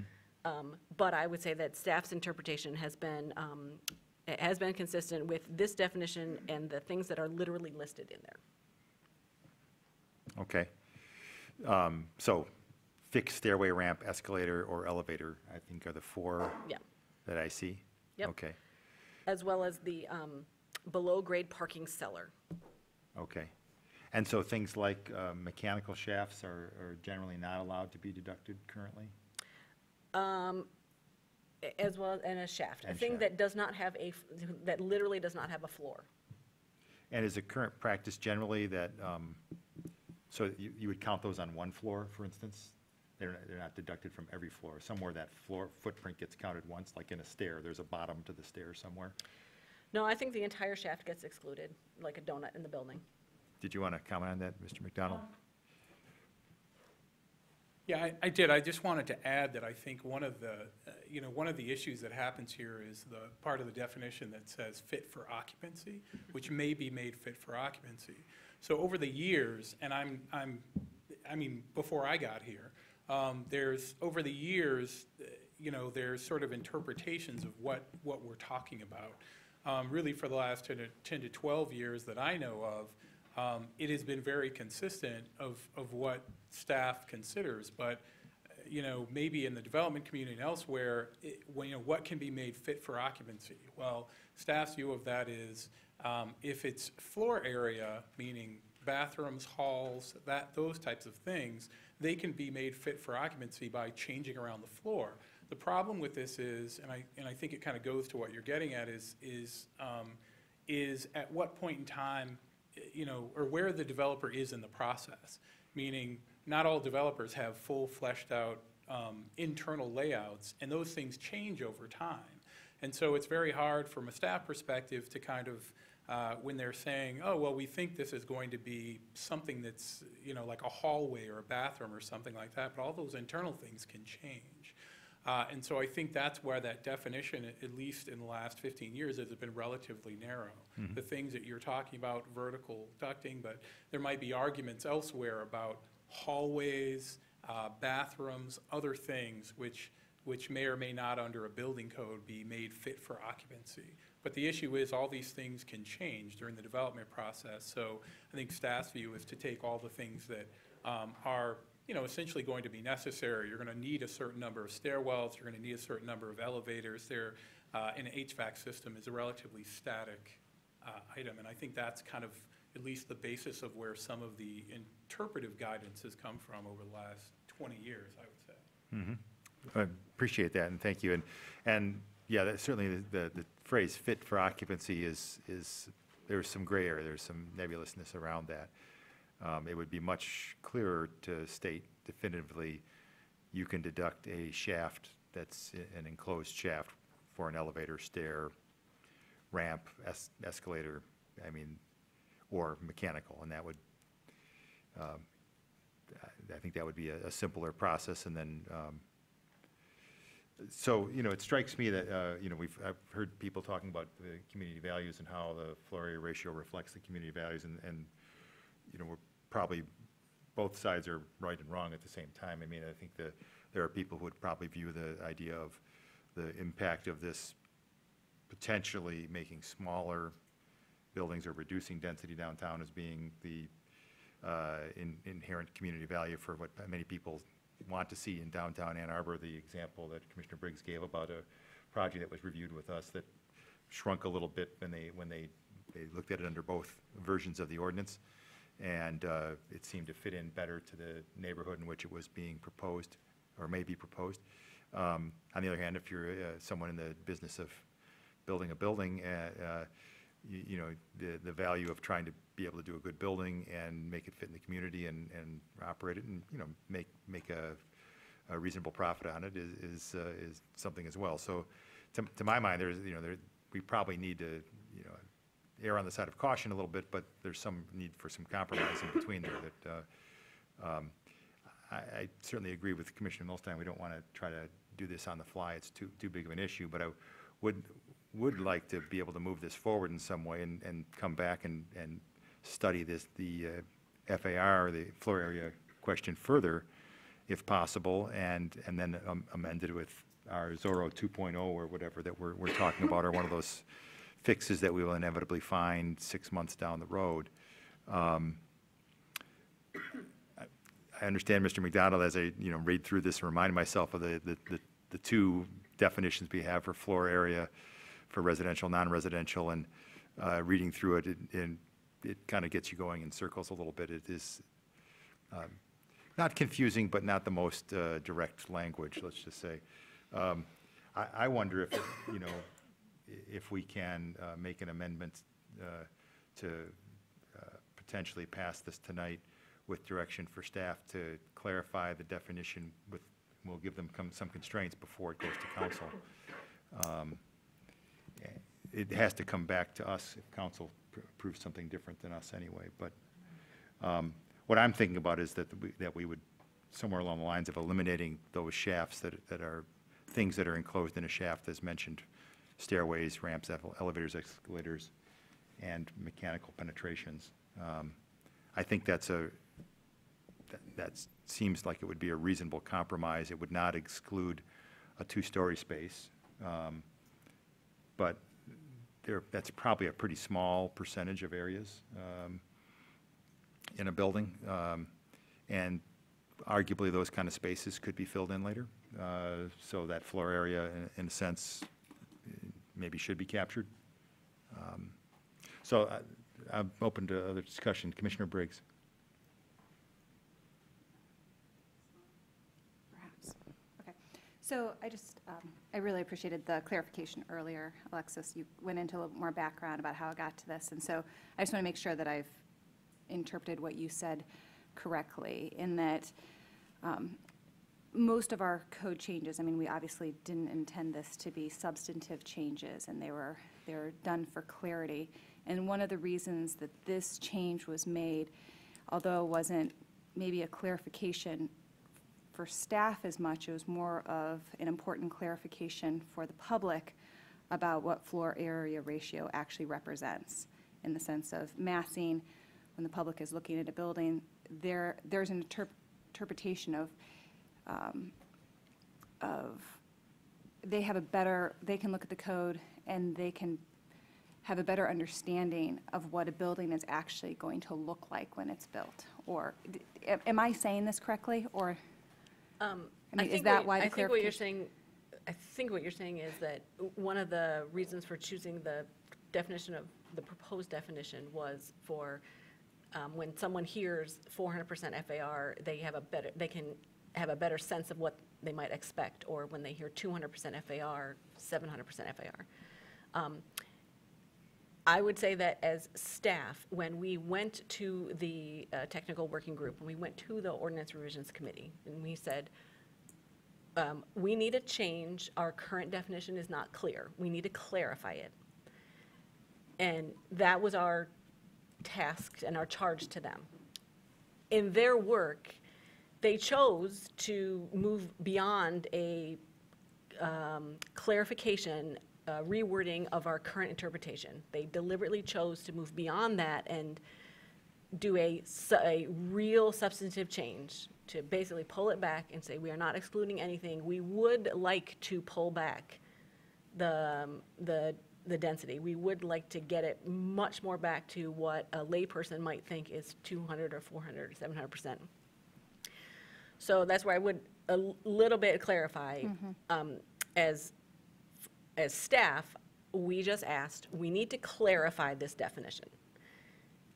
And then the decision-making bodies and the review bodies, in reviewing all of the drafts, we had many versions. Some versions of the proposed definition were a codification of the current one.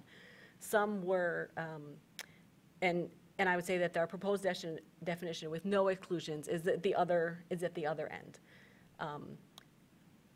And that is what I say. That was a judgment. And I still maintain as staff, the definition should be clear, should be you shouldn't need to interpret it, and it should be easily enforceable and verifiable. And that would fulfill the goals of the zoning ordinance reorganization project. It said from the outset always, where things are not clear, we're going to have to change it. So this was an example of it's not clear. They chose to make a significant substantive change, and I tried to be then upfront about it, saying this is different. But it doesn't have to be such a substantive change, but I would just say we do need a clarification. And as Ken said, that I can write any other definition that you may like if I know the parameters that you would desire. Do you not want any exclusions? Do you want just to simply codify exactly what we've been doing right now? A more middle ground would be, as Councilmember Ackerman said, a sort of a fixed, just take 15% off. If I know the parameters, I can craft a definition, whether it returns to you or whether it moves forward based on those parameters. Okay. Thank you. That's very helpful. Yeah. I think I continue to support what previous bodies before us have suggested, which is that our code should be easily interpreted by laymen, not by the public who is looking at the code. Now, developers are going to be able to have additional technical expertise to be able to look at that and understand how that impacts their buildings. And I'm not saying that's wrong, and maybe that's something we want to add in, but if we're working to clarify our code, to me, those earlier decisions still make sense. But I might be in the minority on this. Okay. Commissioner Ackerman. Thank you, Mr. Chair. I appreciate the summary of the goals of Zorro, that they should meet the expectations and the goals of the community, that they should be an ease of use for all the stakeholders. But I think a very critical one as well is that it be a reflection of the current state. And I think the current state says that there is a certain amount of density allowed on downtown parcels which utilize FAR. And sacrificing housing units and buildable space in our downtown seems like too much of a sacrifice to stray away from the reflection of the current use, or the current state.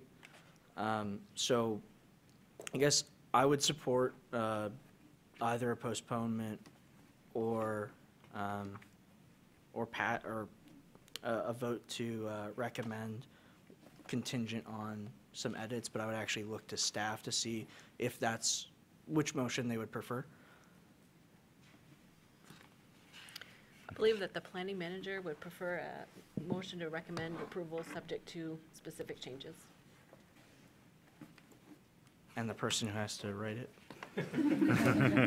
Well, a couple of things I want to point out, if I can clarify maybe Yeah. some other points that we'll go towards, because this is where we may have a different answer. Yeah. I get in trouble for this later from my client, but you are also my client, as you know. Ultimately,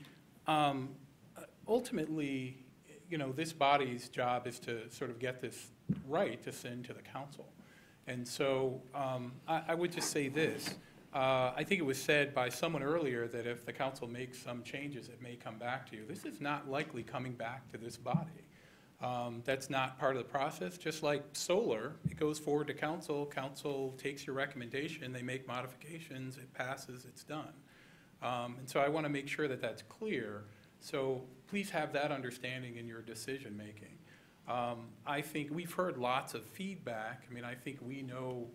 I think if we kind of take what I think was a consensus, we know that the definition needs to go back towards more really reflecting of what it is today in terms of what's being, what the exceptions are. Plus, we need to have an eye towards making sure that it's clearly verifiable and enforceable, which is part of the goals of the project. And so so for me, I will say this. I think if the body feels that that can be done and not pass that on to council, and you're the council member too, I mean, ultimately, let's just say this. I think that it might help to settle this item before it gets to council, or else we may be in the same discussion then, as opposed to maybe solving the problem, making sure that the stakeholders are happy with it, and then bringing it back to you and having you just send it forward without question. So. Yeah, that sounds appropriate. I know someone wanted to make a motion. Commissioner Milstein. I think Zorro is too important, and I think this issue is too important just to pass it on to council without us seeing it one more time. So with that, I would like to move for postponement, and I don't know if we want to put a date on it when this will come back, or we'll just let staff decide when this will come back to us.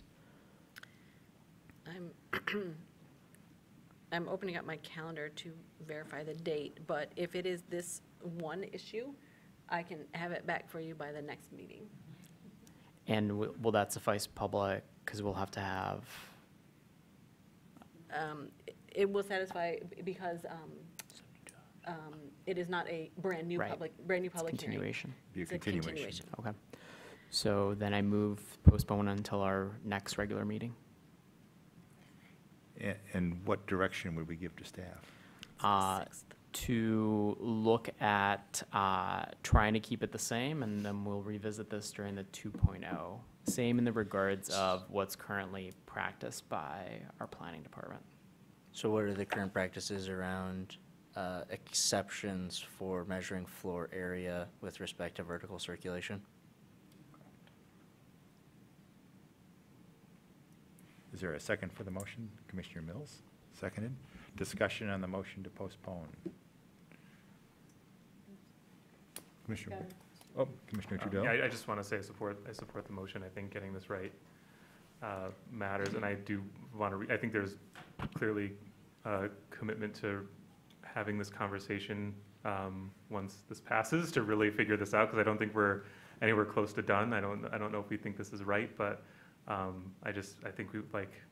think getting this passed as close to what is currently practiced really matters, and then having those bigger conversations separately will be really helpful and productive. So, I would respect the wishes of the commission to postpone, but I think we need to, I would like to make sure we're clear in our direction to staff, that they don't come back with something that we would say in a couple weeks, that's not what we were thinking about. So can we just go back over that again? Where I think Commissioner Milstein, you said to codify existing practice? That's correct.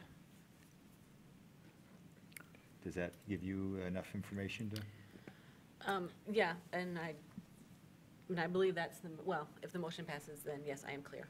So I would like to add one thing to that, which is one of the objections that we have of existing practice is that there is residential and non-residential definitions. I would like them to be one definition. which is not existing practice, I know. But I think that would help make things a lot clearer in practice and simpler for both users and staff. If their floor area is floor area. Yeah. Mr. McDonald, do you? Well, I was going to say, yes, it will be one definition. I mean, I think, I think it's part of the clarity. If you want us to keep the other goals of the process, it Yes, still needs we to be do. one process. And I just want to make sure that in stating that, you're not limiting our ability to address some of the other issues we've heard, including the enforcement part and you know, we're gonna certainly bring sections probably to increase the, so for example, for site plan requirements, there'll be some verification that's required as Commissioner Ackerman was talking about. I just want to make sure, I think, at least for me, and I think I'm looking at Alexis, I think we have enough direction to do, Yeah. I think, what the commission, at least we hear the consensus is. Okay. And I will speak for the commission and say, I think we want you to maintain the goals that you've been working towards for clarity and enforcement. Commissioner Mills. You clearly know the code a whole lot better than anybody, probably. The question is, if we get rid of I know in your presentation, Ms. Leo, you were talking about that in residential districts where we use residential floor area, we don't actually regulate FAR. Could you make sure that when you come back to us, if we're not differentiating between non-residential and residential usable floor area, that we know on what knock-on effects that might have by dropping a definition on usable floor area for residential? Does that make sense? Yep. Okay, because I mean, that's not, because the people that we've been hearing from are really talking about the non-residential definition. What impact, I'm curious what impact this is gonna have on the residential, the people who would be using a residential definition. I'll explain in the staff report. Thank you very much. And just to be clear, I'm not mandating that you get rid of both definitions, but I thought I'd heard that earlier, that was a source of confusion. Any other discussion on the motion to postpone? Commissioner Gibrandl. Not with FAR, but just a couple of other little things about it in general. Is that an appropriate time? It's now or never. Oh, exactly. Last time we had our working session, there were a few things that I had brought up that you didn't mention in the changes that have been made since, and I just wanted, they were small, I just wanted to make sure that they got covered, including some of the kind of appendices at the back that weren't part of the code before, that they are easily accessible and easy for people to find and use. The other thing were a couple of maps that were not very findable in the code before, especially some of the setback issues in the downtown area. So some of those little sniggly things, I just wanted to see if those were able to be addressed in this last round. I'm nodding. Yes. Yes. Okay, great. Yes. Thank you. Okay. All right, thank you. Any other comments or discussion? All right. All in favor of postponement, please raise your right hand and say yes. Yes. Yes. That is everybody. We are postponed until our next session on this item. The public hearing will remain open. Thank you, everyone, for your input that was here for this item. We have, I'll give a second, we have two more items to consider tonight.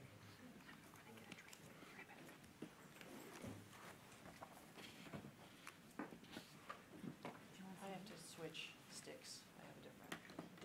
This is the one that was on your plan presentation. Pardon? This is the one that's on your plan presentation. Yeah, I know. I added a bunch of stuff downstairs just now, because I had time. You want to sit here? Please leave those there. You're gonna sit there, your seat.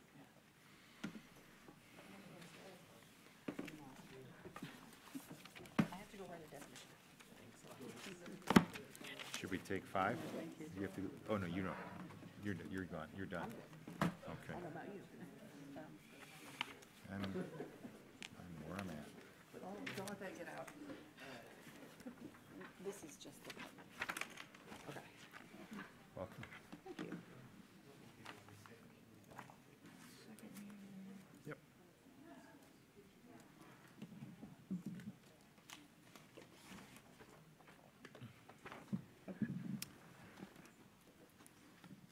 Okay, before I jump into our next item, I just want to note for commission and for the petitioners and anyone watching. So the next two items are both special exception use permits relating to medicinal marijuana provisioning centers. And both of these will need to be postponed. We're going to have a staff report, public hearing, and any appropriate discussion by commission, but they need to be postponed because the council has not yet passed the ordinance that they're requesting exception to. So, is that correct? They've passed the ordinance, but it hasn't gone into effect. I'm sorry, they have passed the ordinance, but it has not taken effect yet. It takes effect on February 12th, is that correct? Yep. Sorry, didn't mean to confuse things. Hopefully what this will do is actually, if there are any issues, help us to, and then the petitioners get a jump on what those issues might be. So, with that, the item 10A is the Arbor Wellness Special Exception Use for Planning Commission approval. It's a request for a special exception use by Arbor Wellness at 321 East Liberty Street for a proposed medicinal marijuana provisioning center. And we'll have the staff report from Ms. Thatcher. So when you guys went through your packet, you may have noticed that this is a very scant staff report. We still have a lot of work to do on processing these special exception uses. And so there's some basic information in here, but the real staff report will get to you next month. This is just basic outline, no staff commentary. I noticed that you're missing a couple attachments to the special exception use application, so don't panic. But I wanted to go through this one and the next one and try to get some specific to this petition or very general feedback on what you guys would like to see in the staff report. Commissioner Mills already sent us an email with a couple of things that she noted that she would like to see, and that's exactly what I'm looking for. I want to get, not a template, but I want to get a sort of a standardized staff report, because you guys are going to be seeing a lot of these, so that you can expect the same information for everyone that comes in over the next 2-3 months, so that you know what you're looking for. And if you think of things later, just email me or email Brett, and we'll be sure to get them addressed for the next meeting. Yes? I have 2 for the Jackson and not one for Tree Line, so. Oh, all right. Does anybody miss any? Oh, we all do, okay. All right. I have one for Liberty and one for Jackson. Okay. I have 2 Jacksons. All right. Did Alexis go home? Alexis did go home. I can either run downstairs and make you some copies. Oh, they're right there. Okay. Oh, we're good, I think. Yeah. Thank you anyway. Thank you. You just stand around for a while. Probably get the ordinance rewritten. And we're done here. Yeah. All right, so a shout out to this house. It's one of my favorites in downtown. It was built in 1846, or I'm sorry, 1849 in the federal style. Was built as a residential house, is now a commercial use right on East Liberty. But I am personally crazy about this building, though it has nothing to do with this special exception use application, really. But the history is there if you want to read it. So, like the chair said, this can't be approved until after the ordinance goes into effect. I'm asking that once we get through this discussion, you consider postponing it and continuing the public hearing to the next meeting so that we can just pick up next week where we left off. It's in it's not in the Old Fourth Ward Historic District. It's in the, probably the State Street Historic District, and it's between South Fifth Avenue and South Division Street. Here's the location, Zone D1, right in the heart of the D1 district downtown. A variety of uses are surrounding it: banks, parking, residential, retail, office. The petitioner is seeking special exception use to operate a medical marijuana provisioning center. Provisioning centers are allowed with special exception use approval.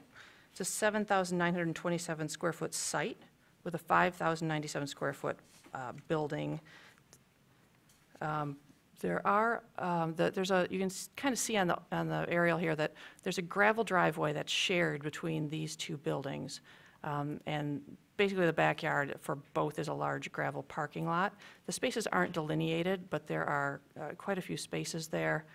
They've been drawn in here just to show how many cars you could fit. I believe it's 1, 2, 3, 4, 5, 6, 7 cars easily, with one of them being an accessible space. The building has an ADA accessible ramp up on the side of the building that was put in just a couple of years ago. I've got to say that the site has improved in appearance over the last couple of years. That there's a current dispensary in the space. They've done some lovely landscaping in the front, as you can see from our friend Google's Street View photo from last summer. It's just generally been cleaned up from years and uses past.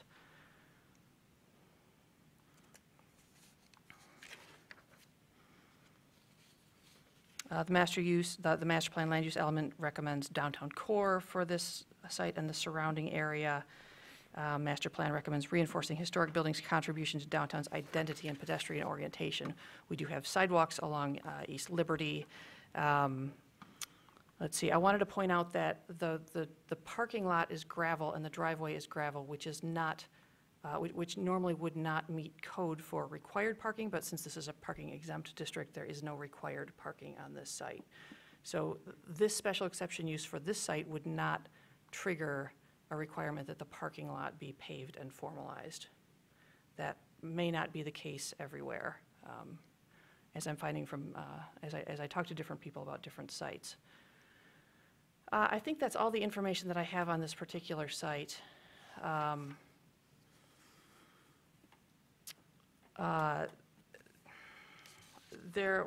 be going through the code very carefully to look at things that have to be addressed. Like Commissioner Mills pointed out, she'd like to know the distance from the closest school because that's a code requirement.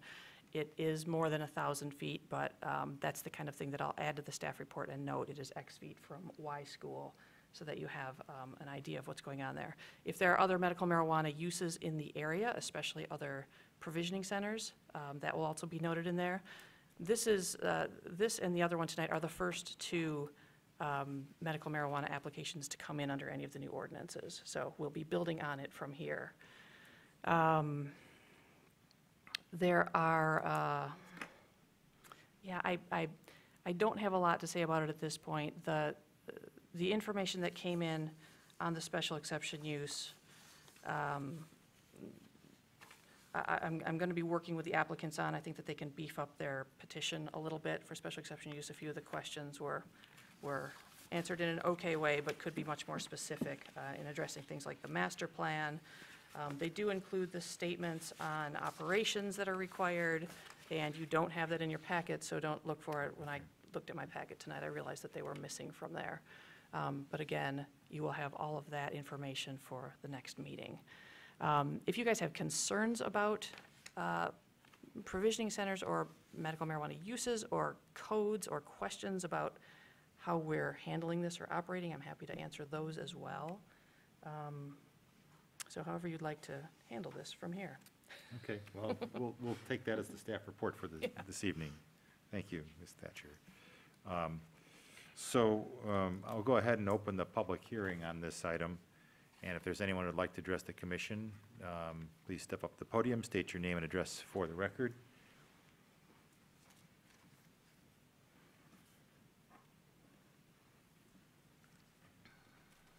Good evening. My name is James Daly. I'm the petitioner and president of Arbor's Wellness. It's an honor to be first in line for this process. It's been a learning experience for all of us. I just want to let you guys know that we are here to answer any questions that you guys might have. So, okay. Well, thank you. Anyone else like to address the commission on this item? Okay, seeing no one, we'll close the public hearing. I will read the motion and we'll see if there's any commission discussion before postponement. The motion reads, Ann Arbor City Planning Commission, after hearing all interested persons and reviewing all relevant information, finds the petition to substantially meet the standards in Chapter 55 Zoning Ordinance Section 5:104 Special Exceptions, and therefore approves 321 East Liberty Special Exception Use for a Medicinal Marijuana Provisioning Center. Anyone like to move that? Commissioner Milstein? And Commissioner Mills, seconding. Commission discussion, questions? Commissioner Woods. I noticed that this particular site, during the Ann Arbor Art Fair, that area on the side of the building and then the back side where it's gravel, there's an art fair back there. It's really very nice. So I'm just curious, what happens to that in the case of the art fair and that sort of thing? Would that affect their parking spaces or handicap access or anything like that? To the best of my knowledge, it would not. That same situation is the case for several businesses in this area.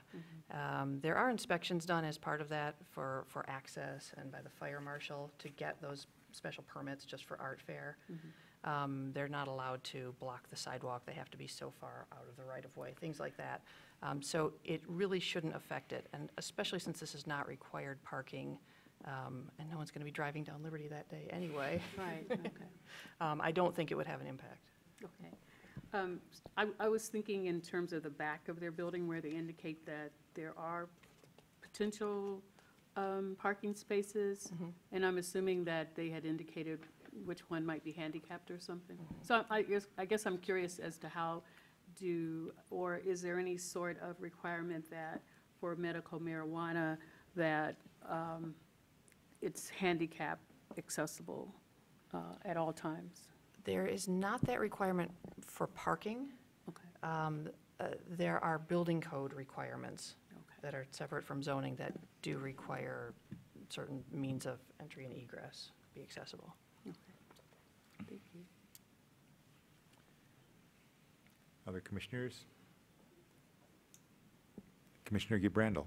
I'm just curious, I didn't notice this in the other report for the Jackson one, and maybe I just missed it, but they did a whole survey for this, and they're not changing the building, they're not changing the parking lot. Is that going to be part of the requirements to be able to have a special exemption use, is that you do a survey of the whole property, even if you're just going to move in, basically, and not change anything on the site? At this point, that's the direction that we're giving people. We have not gotten the final word yet on a more strict interpretation, which is that an approved site plan could be required. The state enabling legislation says that in order to approve a special exception use, you need to have an approved site plan. Our code is kind of circular. Our code says, okay, if a site plan is required, here are the steps that you take. If no work is being done, a site plan is not required. Right. But if it's a special exception use, you have to have a site plan. We're still going around in circles on that one. It may require a code change. It may require a site plan for city council. Yeah. Because if you have site plan, then you're required to meet all of the site code, and, you know, clearly. All of the other codes would kick in. Yeah. Stormwater, I mean. Landscaping, there'd be a lot, buffers. you know, for this particular site that they'd have to. Sites like this one wouldn't be as impacted because it's in a historic district, which exempts them from some of the stormwater requirements, and they don't have landscaping or parking requirements. But there are a lot of other sites that would be really impacted by the need for a site plan, which is why we're really trying to get to a point where the intent is to not have to require that, but we're not there yet, unfortunately. Okay. So for now, a survey is we're asking them to provide to us. Okay, thank you. Commissioner Milstein?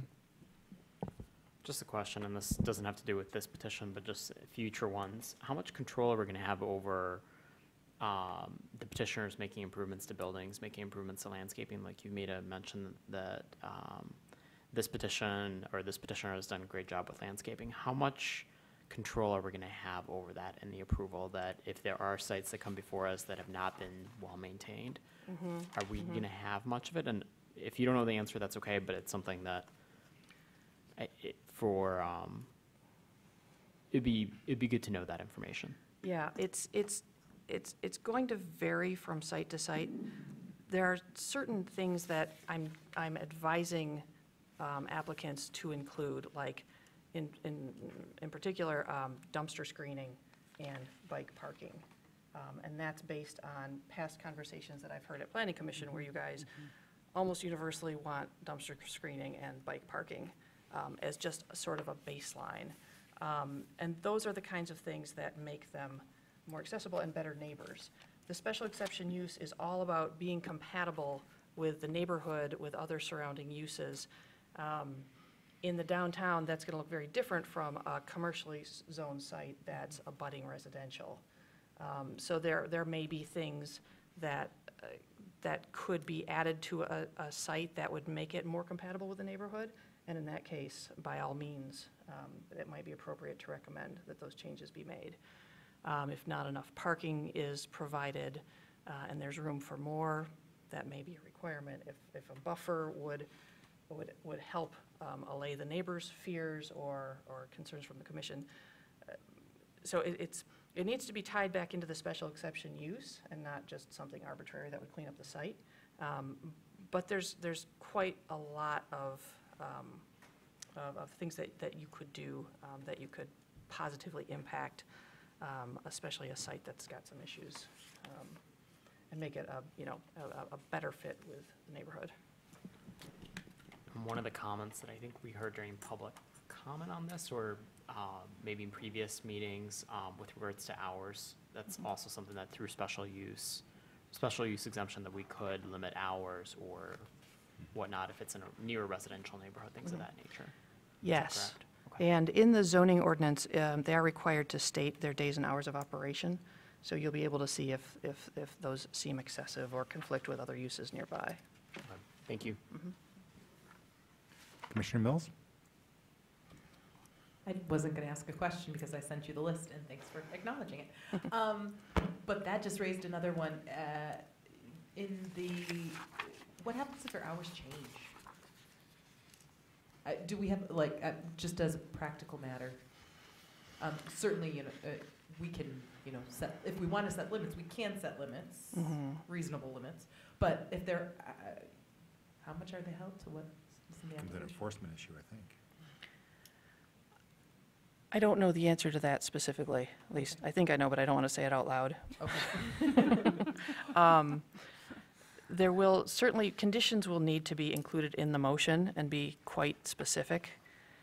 And I'm adding that to the list right now to follow up on. Yeah. So that's a good one. That's a good one. When we Yep. actually vote on it, just knowing Yep. would be helpful. And that could apply to other things as well, if information is given to you guys and is used as a basis for approval and then things change. Yeah. Where do we go with that? Yeah, Right. yep.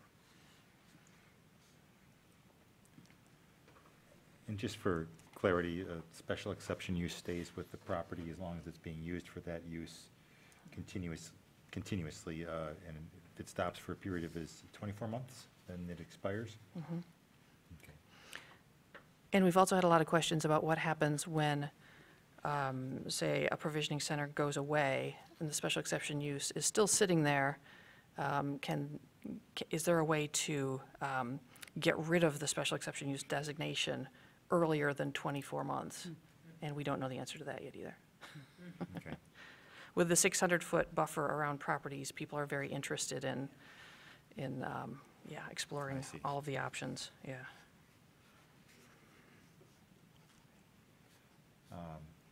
Any other discussion on this one? So I would entertain a motion to postpone. Commissioner Mills, motion to postpone, seconded by Commissioner Trudeau, I think. Any discussion on the motion? All in favor of postponement, say yes. Yes. Yes? That's everybody. Thank you. We'll see you after February 12th. Our next item is similar. It's the Tree City Health Collective Special Exception Use for Planning Commission approval. A request for a special exception use by Tree City Health Collective at 2730 Jackson Avenue for a proposed medicinal marijuana provisioning center. This one's on the north side of Jackson Avenue, just west of I-94. You go under I-94, it's on the right hand when you're headed out of town. The building on the left that you see here in the picture used to be a laundromat. If you say laundromat, many people will say, oh yeah, I know that site, even though it's not a laundromat anymore.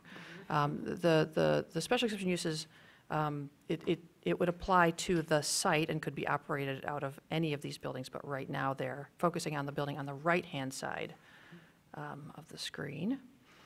It is zoned C2B. Next door is a big vacant field that was the Michigan Inn. There's a little bit of commercial around it. You can see that the I-94 on-ramp and I-94 surround two sides of it. So the building is all fronts. I'm sorry, the parcels are basically all fronts on roads. There is the Laketon neighborhood, kind of kitty corner and across the street. You can see where the R2A zoning is. And here's a better view. Bethlehem Cemetery is directly across the street. So this little plaza is really quite isolated here by the empty field that will probably become a hotel someday. This is the Hampton Inn that was recently constructed. Weber's is down here a little bit farther. And this is the Laketon neighborhood. These were included with the application. There's an aerial photo. It's kind of hard to read on here. This one has an approved site plan from 1986. It's old, it doesn't meet current standards, but it is an approved site plan, which may end up working to their advantage. Here it is. So when there's a site plan on a special exception use site, we don't expect them to bring the entire site up to code if they're not proposing any changes on the exterior or to the site itself. But we will go out and make sure that everything that's supposed to be there on the site plan is there. It's very likely that it's been so long that this was approved that there will be some trees that need to be put back. We'll make sure that they're species that are acceptable under current code before they put them in. We'll make sure that there's some of this screening back here and go out and count parking spaces and make sure that the parking layout is all the same. When I went out to do that, there was too much snow to see any of the parking spaces. So it's supposed to rain this weekend, so I'll try to get out on Monday and get some better pictures with no snow. So there are some they do have to meet the baseline of the old site plan. Okay. They've provided a floor plan showing their unit. It is here, and this is a future expansion area, and then these are other businesses that are nearby. Tree City's been operating out of this site for several years. I should note, we've already moved on, but neither of these sites that you're talking about tonight have received ever a single complaint or concern from a neighbor, which is a very good thing. And can't be said for everybody, but it's let's see. Let me go back up to the site plan. Zoning nearby, I already went through that. Oh, the cemetery is zoned AG agriculture. Used to be part of Scioto Township. It's supposed to be 73 parking spaces there in the parking lot. I believe that they had a bicycle parking area, but I'll have to, confirm that that's shown on one of the plans if it's not already installed. Future land use element recommends commercial for the site. And that pretty much takes care of the staff report. So again, anything that you see that jumps out at you, I'd love to hear about. All right, thank you, Ms. Thatcher. So with that, I'll open the public hearing. If anyone would like to address the commission, please come up to the podium, state your name and address. Alec Riffle, 1729 Covington Drive, Ann Arbor. I'm the petitioner for that specific site, and I'm the president of the company. If any of you have any questions with regards to the site or medical marijuana, I'm your guy. Thanks. All right, thank you. Anyone else like to address the commission on this one? Okay, we'll close the public hearing. I'll read the motion, and we'll do what we did last time. The Ann Arbor City Planning Commission, after hearing all interested persons and reviewing all relevant information, finds the petition to substantially meet the standards of Chapter 55, Zoning Ordinance, Section 5:104, Special Exceptions, and therefore approves the 2730 through 2734 Jackson Special Exception Use for a Medicinal Marijuana Provisioning Center. Can I have Commissioner move that? Commissioner Mills and Commissioner Briggs seconded. Discussion, questions about this one in particular? Commissioner Milstein. Ms. Thatcher, so I may have misheard you. So were you saying that we're approving for a provisioning center to be set up in the entire site so they can operate anywhere in the site? Or just because I also see their address is 2730 through 2734? Yes. Or are we allowing them to be in that one location? Like where are we allowing them to operate? We're allowing them to operate a provisioning center, one of them, anywhere on the site. These things, the special exception use travels with the site, the parcel. Okay. So they could move to the other building and it would be Okay. fine with us. They could expand in the current building. And by mentioning that, you've reminded me that we need to change the name of the application to the entire address of the site, not just the building that they propose to be in right now. Got it. Okay. And could we also then, in the special use exemption, limit them, and I'm not, once again, this is not this, for this particular petition, but just future petitions, can we limit them? So if it's, let's say, a large strip mall and they're currently operating on one side, whereas the other side may, who knows? Can we limit them to where within the site they operate? Is that something that we can do through the? Yes. Okay. I believe that you could do that if one end were more suitable than the other, or had better access, or were farther away from residential. Yeah. Okay. Yeah, again, we'd have to figure out how to write that into the motion very specifically. If size were a concern, you could potentially also limit the size of a use. Okay. I don't know if that would come into play or not, but. And that actually leads to another question. So when you're doing measurements, for instance, to a school, Mhm. where are you measuring from? We measure parcel to parcel. And So the corner of this parcel, or any part of the outline of this parcel, to, let's say we're measuring, let's say we're measuring between these two parcels, I would take the portion of this parcel from right here, and measure in a straight line to this parcel. So this would be the distance, shortest distance between parcels. There are some school parcels that are enormous, and the school is a whole block away from the corner of the parcel. Right. But that's how we measure it. It would be very difficult to get into buildings because people build new buildings, and then measurements would change and things like that, so. Okay. Yeah, I know for this particular site, Lakewood Elementary is not too far away, but at the same time, I don't know what 1,000 feet or. Yeah, it's 600 feet. It's, these lots are probably 100 feet deep, at least, so it wouldn't get you too far. Probably over here to Mason Avenue is probably 600 feet. Okay. This one is interesting in that it does touch both Maple Village and Westgate, thank you. So the 600-foot buffer would knock, maybe not all of the outlots, but the main parcels, it would restrict them from opening provisioning centers there. Mhm. Other commission discussion or questions? Question. Commissioner Briggs? Oh, could you- Commissioner Woods, sorry. I was just wondering, what typically are the hours of operation? I don't see them on here. But I Yeah, was wondering- they're in the thing that didn't, the attachment that didn't make it into the packet. You could ask the petitioner, I don't know off the top of my head. Can you come up to the front? Into the microphone, yeah. Yeah, so you- Our hours are 11 to 8, and then Sunday we're noon to 7. But we do anticipate them to expand slightly, but I could never see them going beyond 9 to 9. Would that be 7 days a week? Yes, but I think that we're far ways away from 9 to 9 on a Sunday. I would never do that to my staff on a Sunday morning, so. Okay. Okay. So I don't know if it's appropriate to ask you, or if it's something that would come up later on, but in terms of lighting and the kinds of other things we might ask of an establishment,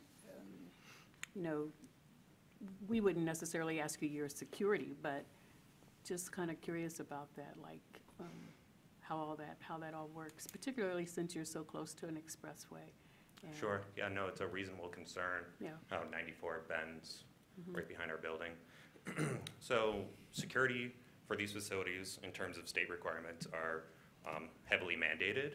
So every square inch of our facility has to be under 24-hour surveillance. And just to go even beyond that, there's really, there's state-of-the-art cameras nowadays that detect all sorts of interesting things that are outside of set parameters.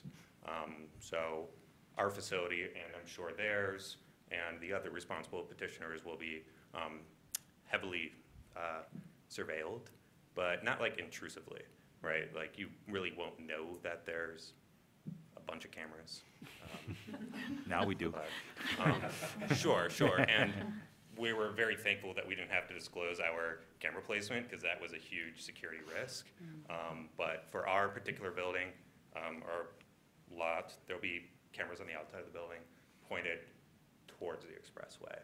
So, Okay. yeah. Thank you. You're welcome. Good question. I have a question about, in this particular case with a site plan from 1986, what happens if our ordinance is changed since that site plan? How do you interpret that? And They've most definitely changed Yeah. since then. At this point, in that whole site plan state requirement that we haven't figured out yet, this is an approved site plan. It was approved by our city council in 1986. So even though it doesn't say that it has to be up to current standards, so preliminarily, this is okay as long as the site provides all of the amenities that it shows on it. But for instance, the original site plan, if you said had 73 cars or whatever, what if our ordinance today only required 60 cars and they didn't have 73? Would we make them put in spaces that, things that match the original site plan, even if the ordinance today didn't require it? I'm sorry, say that again. It's a hypothetical, but Yeah. if there was less parking required today than when it was built, and they didn't have the full number of spaces from when it was built anymore, in likelihood because they realized they could better purpose that space, would we require them to put that parking back in even though it does not required by today's ordinance? I see. I strongly doubt it. Okay. I was hoping you would say We're not going to that, make them do anything something that's like that. counter, that's going to, make conditions worse under current code. Yeah, but that's a good question. So you are going to compare a site plan like this to current code and? We'll compare it to the conditions on the site and then figure out right. where it's lacking based on this and based on current code, and yeah. If something needs to be changed, like if that pond were missing or something, or had never been built, and there needed to be some sort of stormwater system there, we probably wouldn't let them rebuild it to 1986 standards. They would have to build it to current standards. Yeah, but if it's there and it's functioning, we're not necessarily looking to force them to upgrade to all current codes. Yeah. And then there's that gray area. What if it's there and it's silted up? Are they allowed to repair it to its more original condition? And the answer is probably. Okay. Yeah. All right. Yeah. I think that's going to be the tough judgment call on those kinds of things. Yeah. Other, Commissioner Briggs.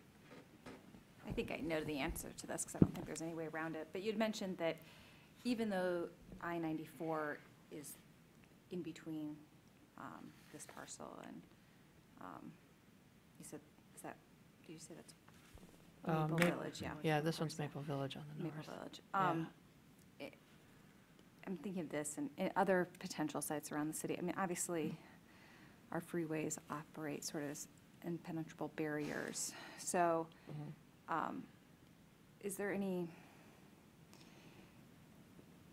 is there a way to recognize that? For example, if there happened to have been a school on the other side of this would have been sort of silly to not permit it, in terms of, for that reason. I'm just curious if I don't think there's anything we can do about it. I think you probably. Yeah. The shorter answer is no, they're kind of stuck with it. The longer answer is there may be room for a zoning variance for distance, if that were the case. Does anyone know what this building is right here? That's the dogs. It's What is it? it's doggy It's a daycare. doggy Oh. daycare. Okay, okay, all right, so that's another special exception use. If there were, if there were, say, a school there instead of dog daycare, they might have a decent argument for getting a variance from that, some relief from that 600-foot distance. I don't know that I would encourage people to go that route, but kind of depends on the site conditions, yeah. Thank you.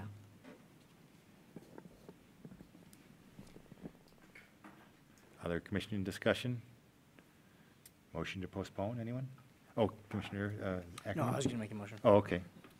A second to that motion, anyone? Commissioner Milstein, second. Any discussion on the postponement? All in favor, please say yes. Yes. Yes, as everyone is postponed until after February 12th. Thank you. And thanks for being test cases for us. We've got just a couple more things to get through. We have another audience participation section. Anyone can speak here for up to 3 minutes on anything at all. I shudder when I say that sometimes, but anyone? No takers? Okay, we will go beyond that. Is there any commission proposed business? Okay, would anyone like to adjourn? So moved, seconded? I'll second that. All in favor, say yes? Yes. Yes, we are adjourned. Thank you, everybody.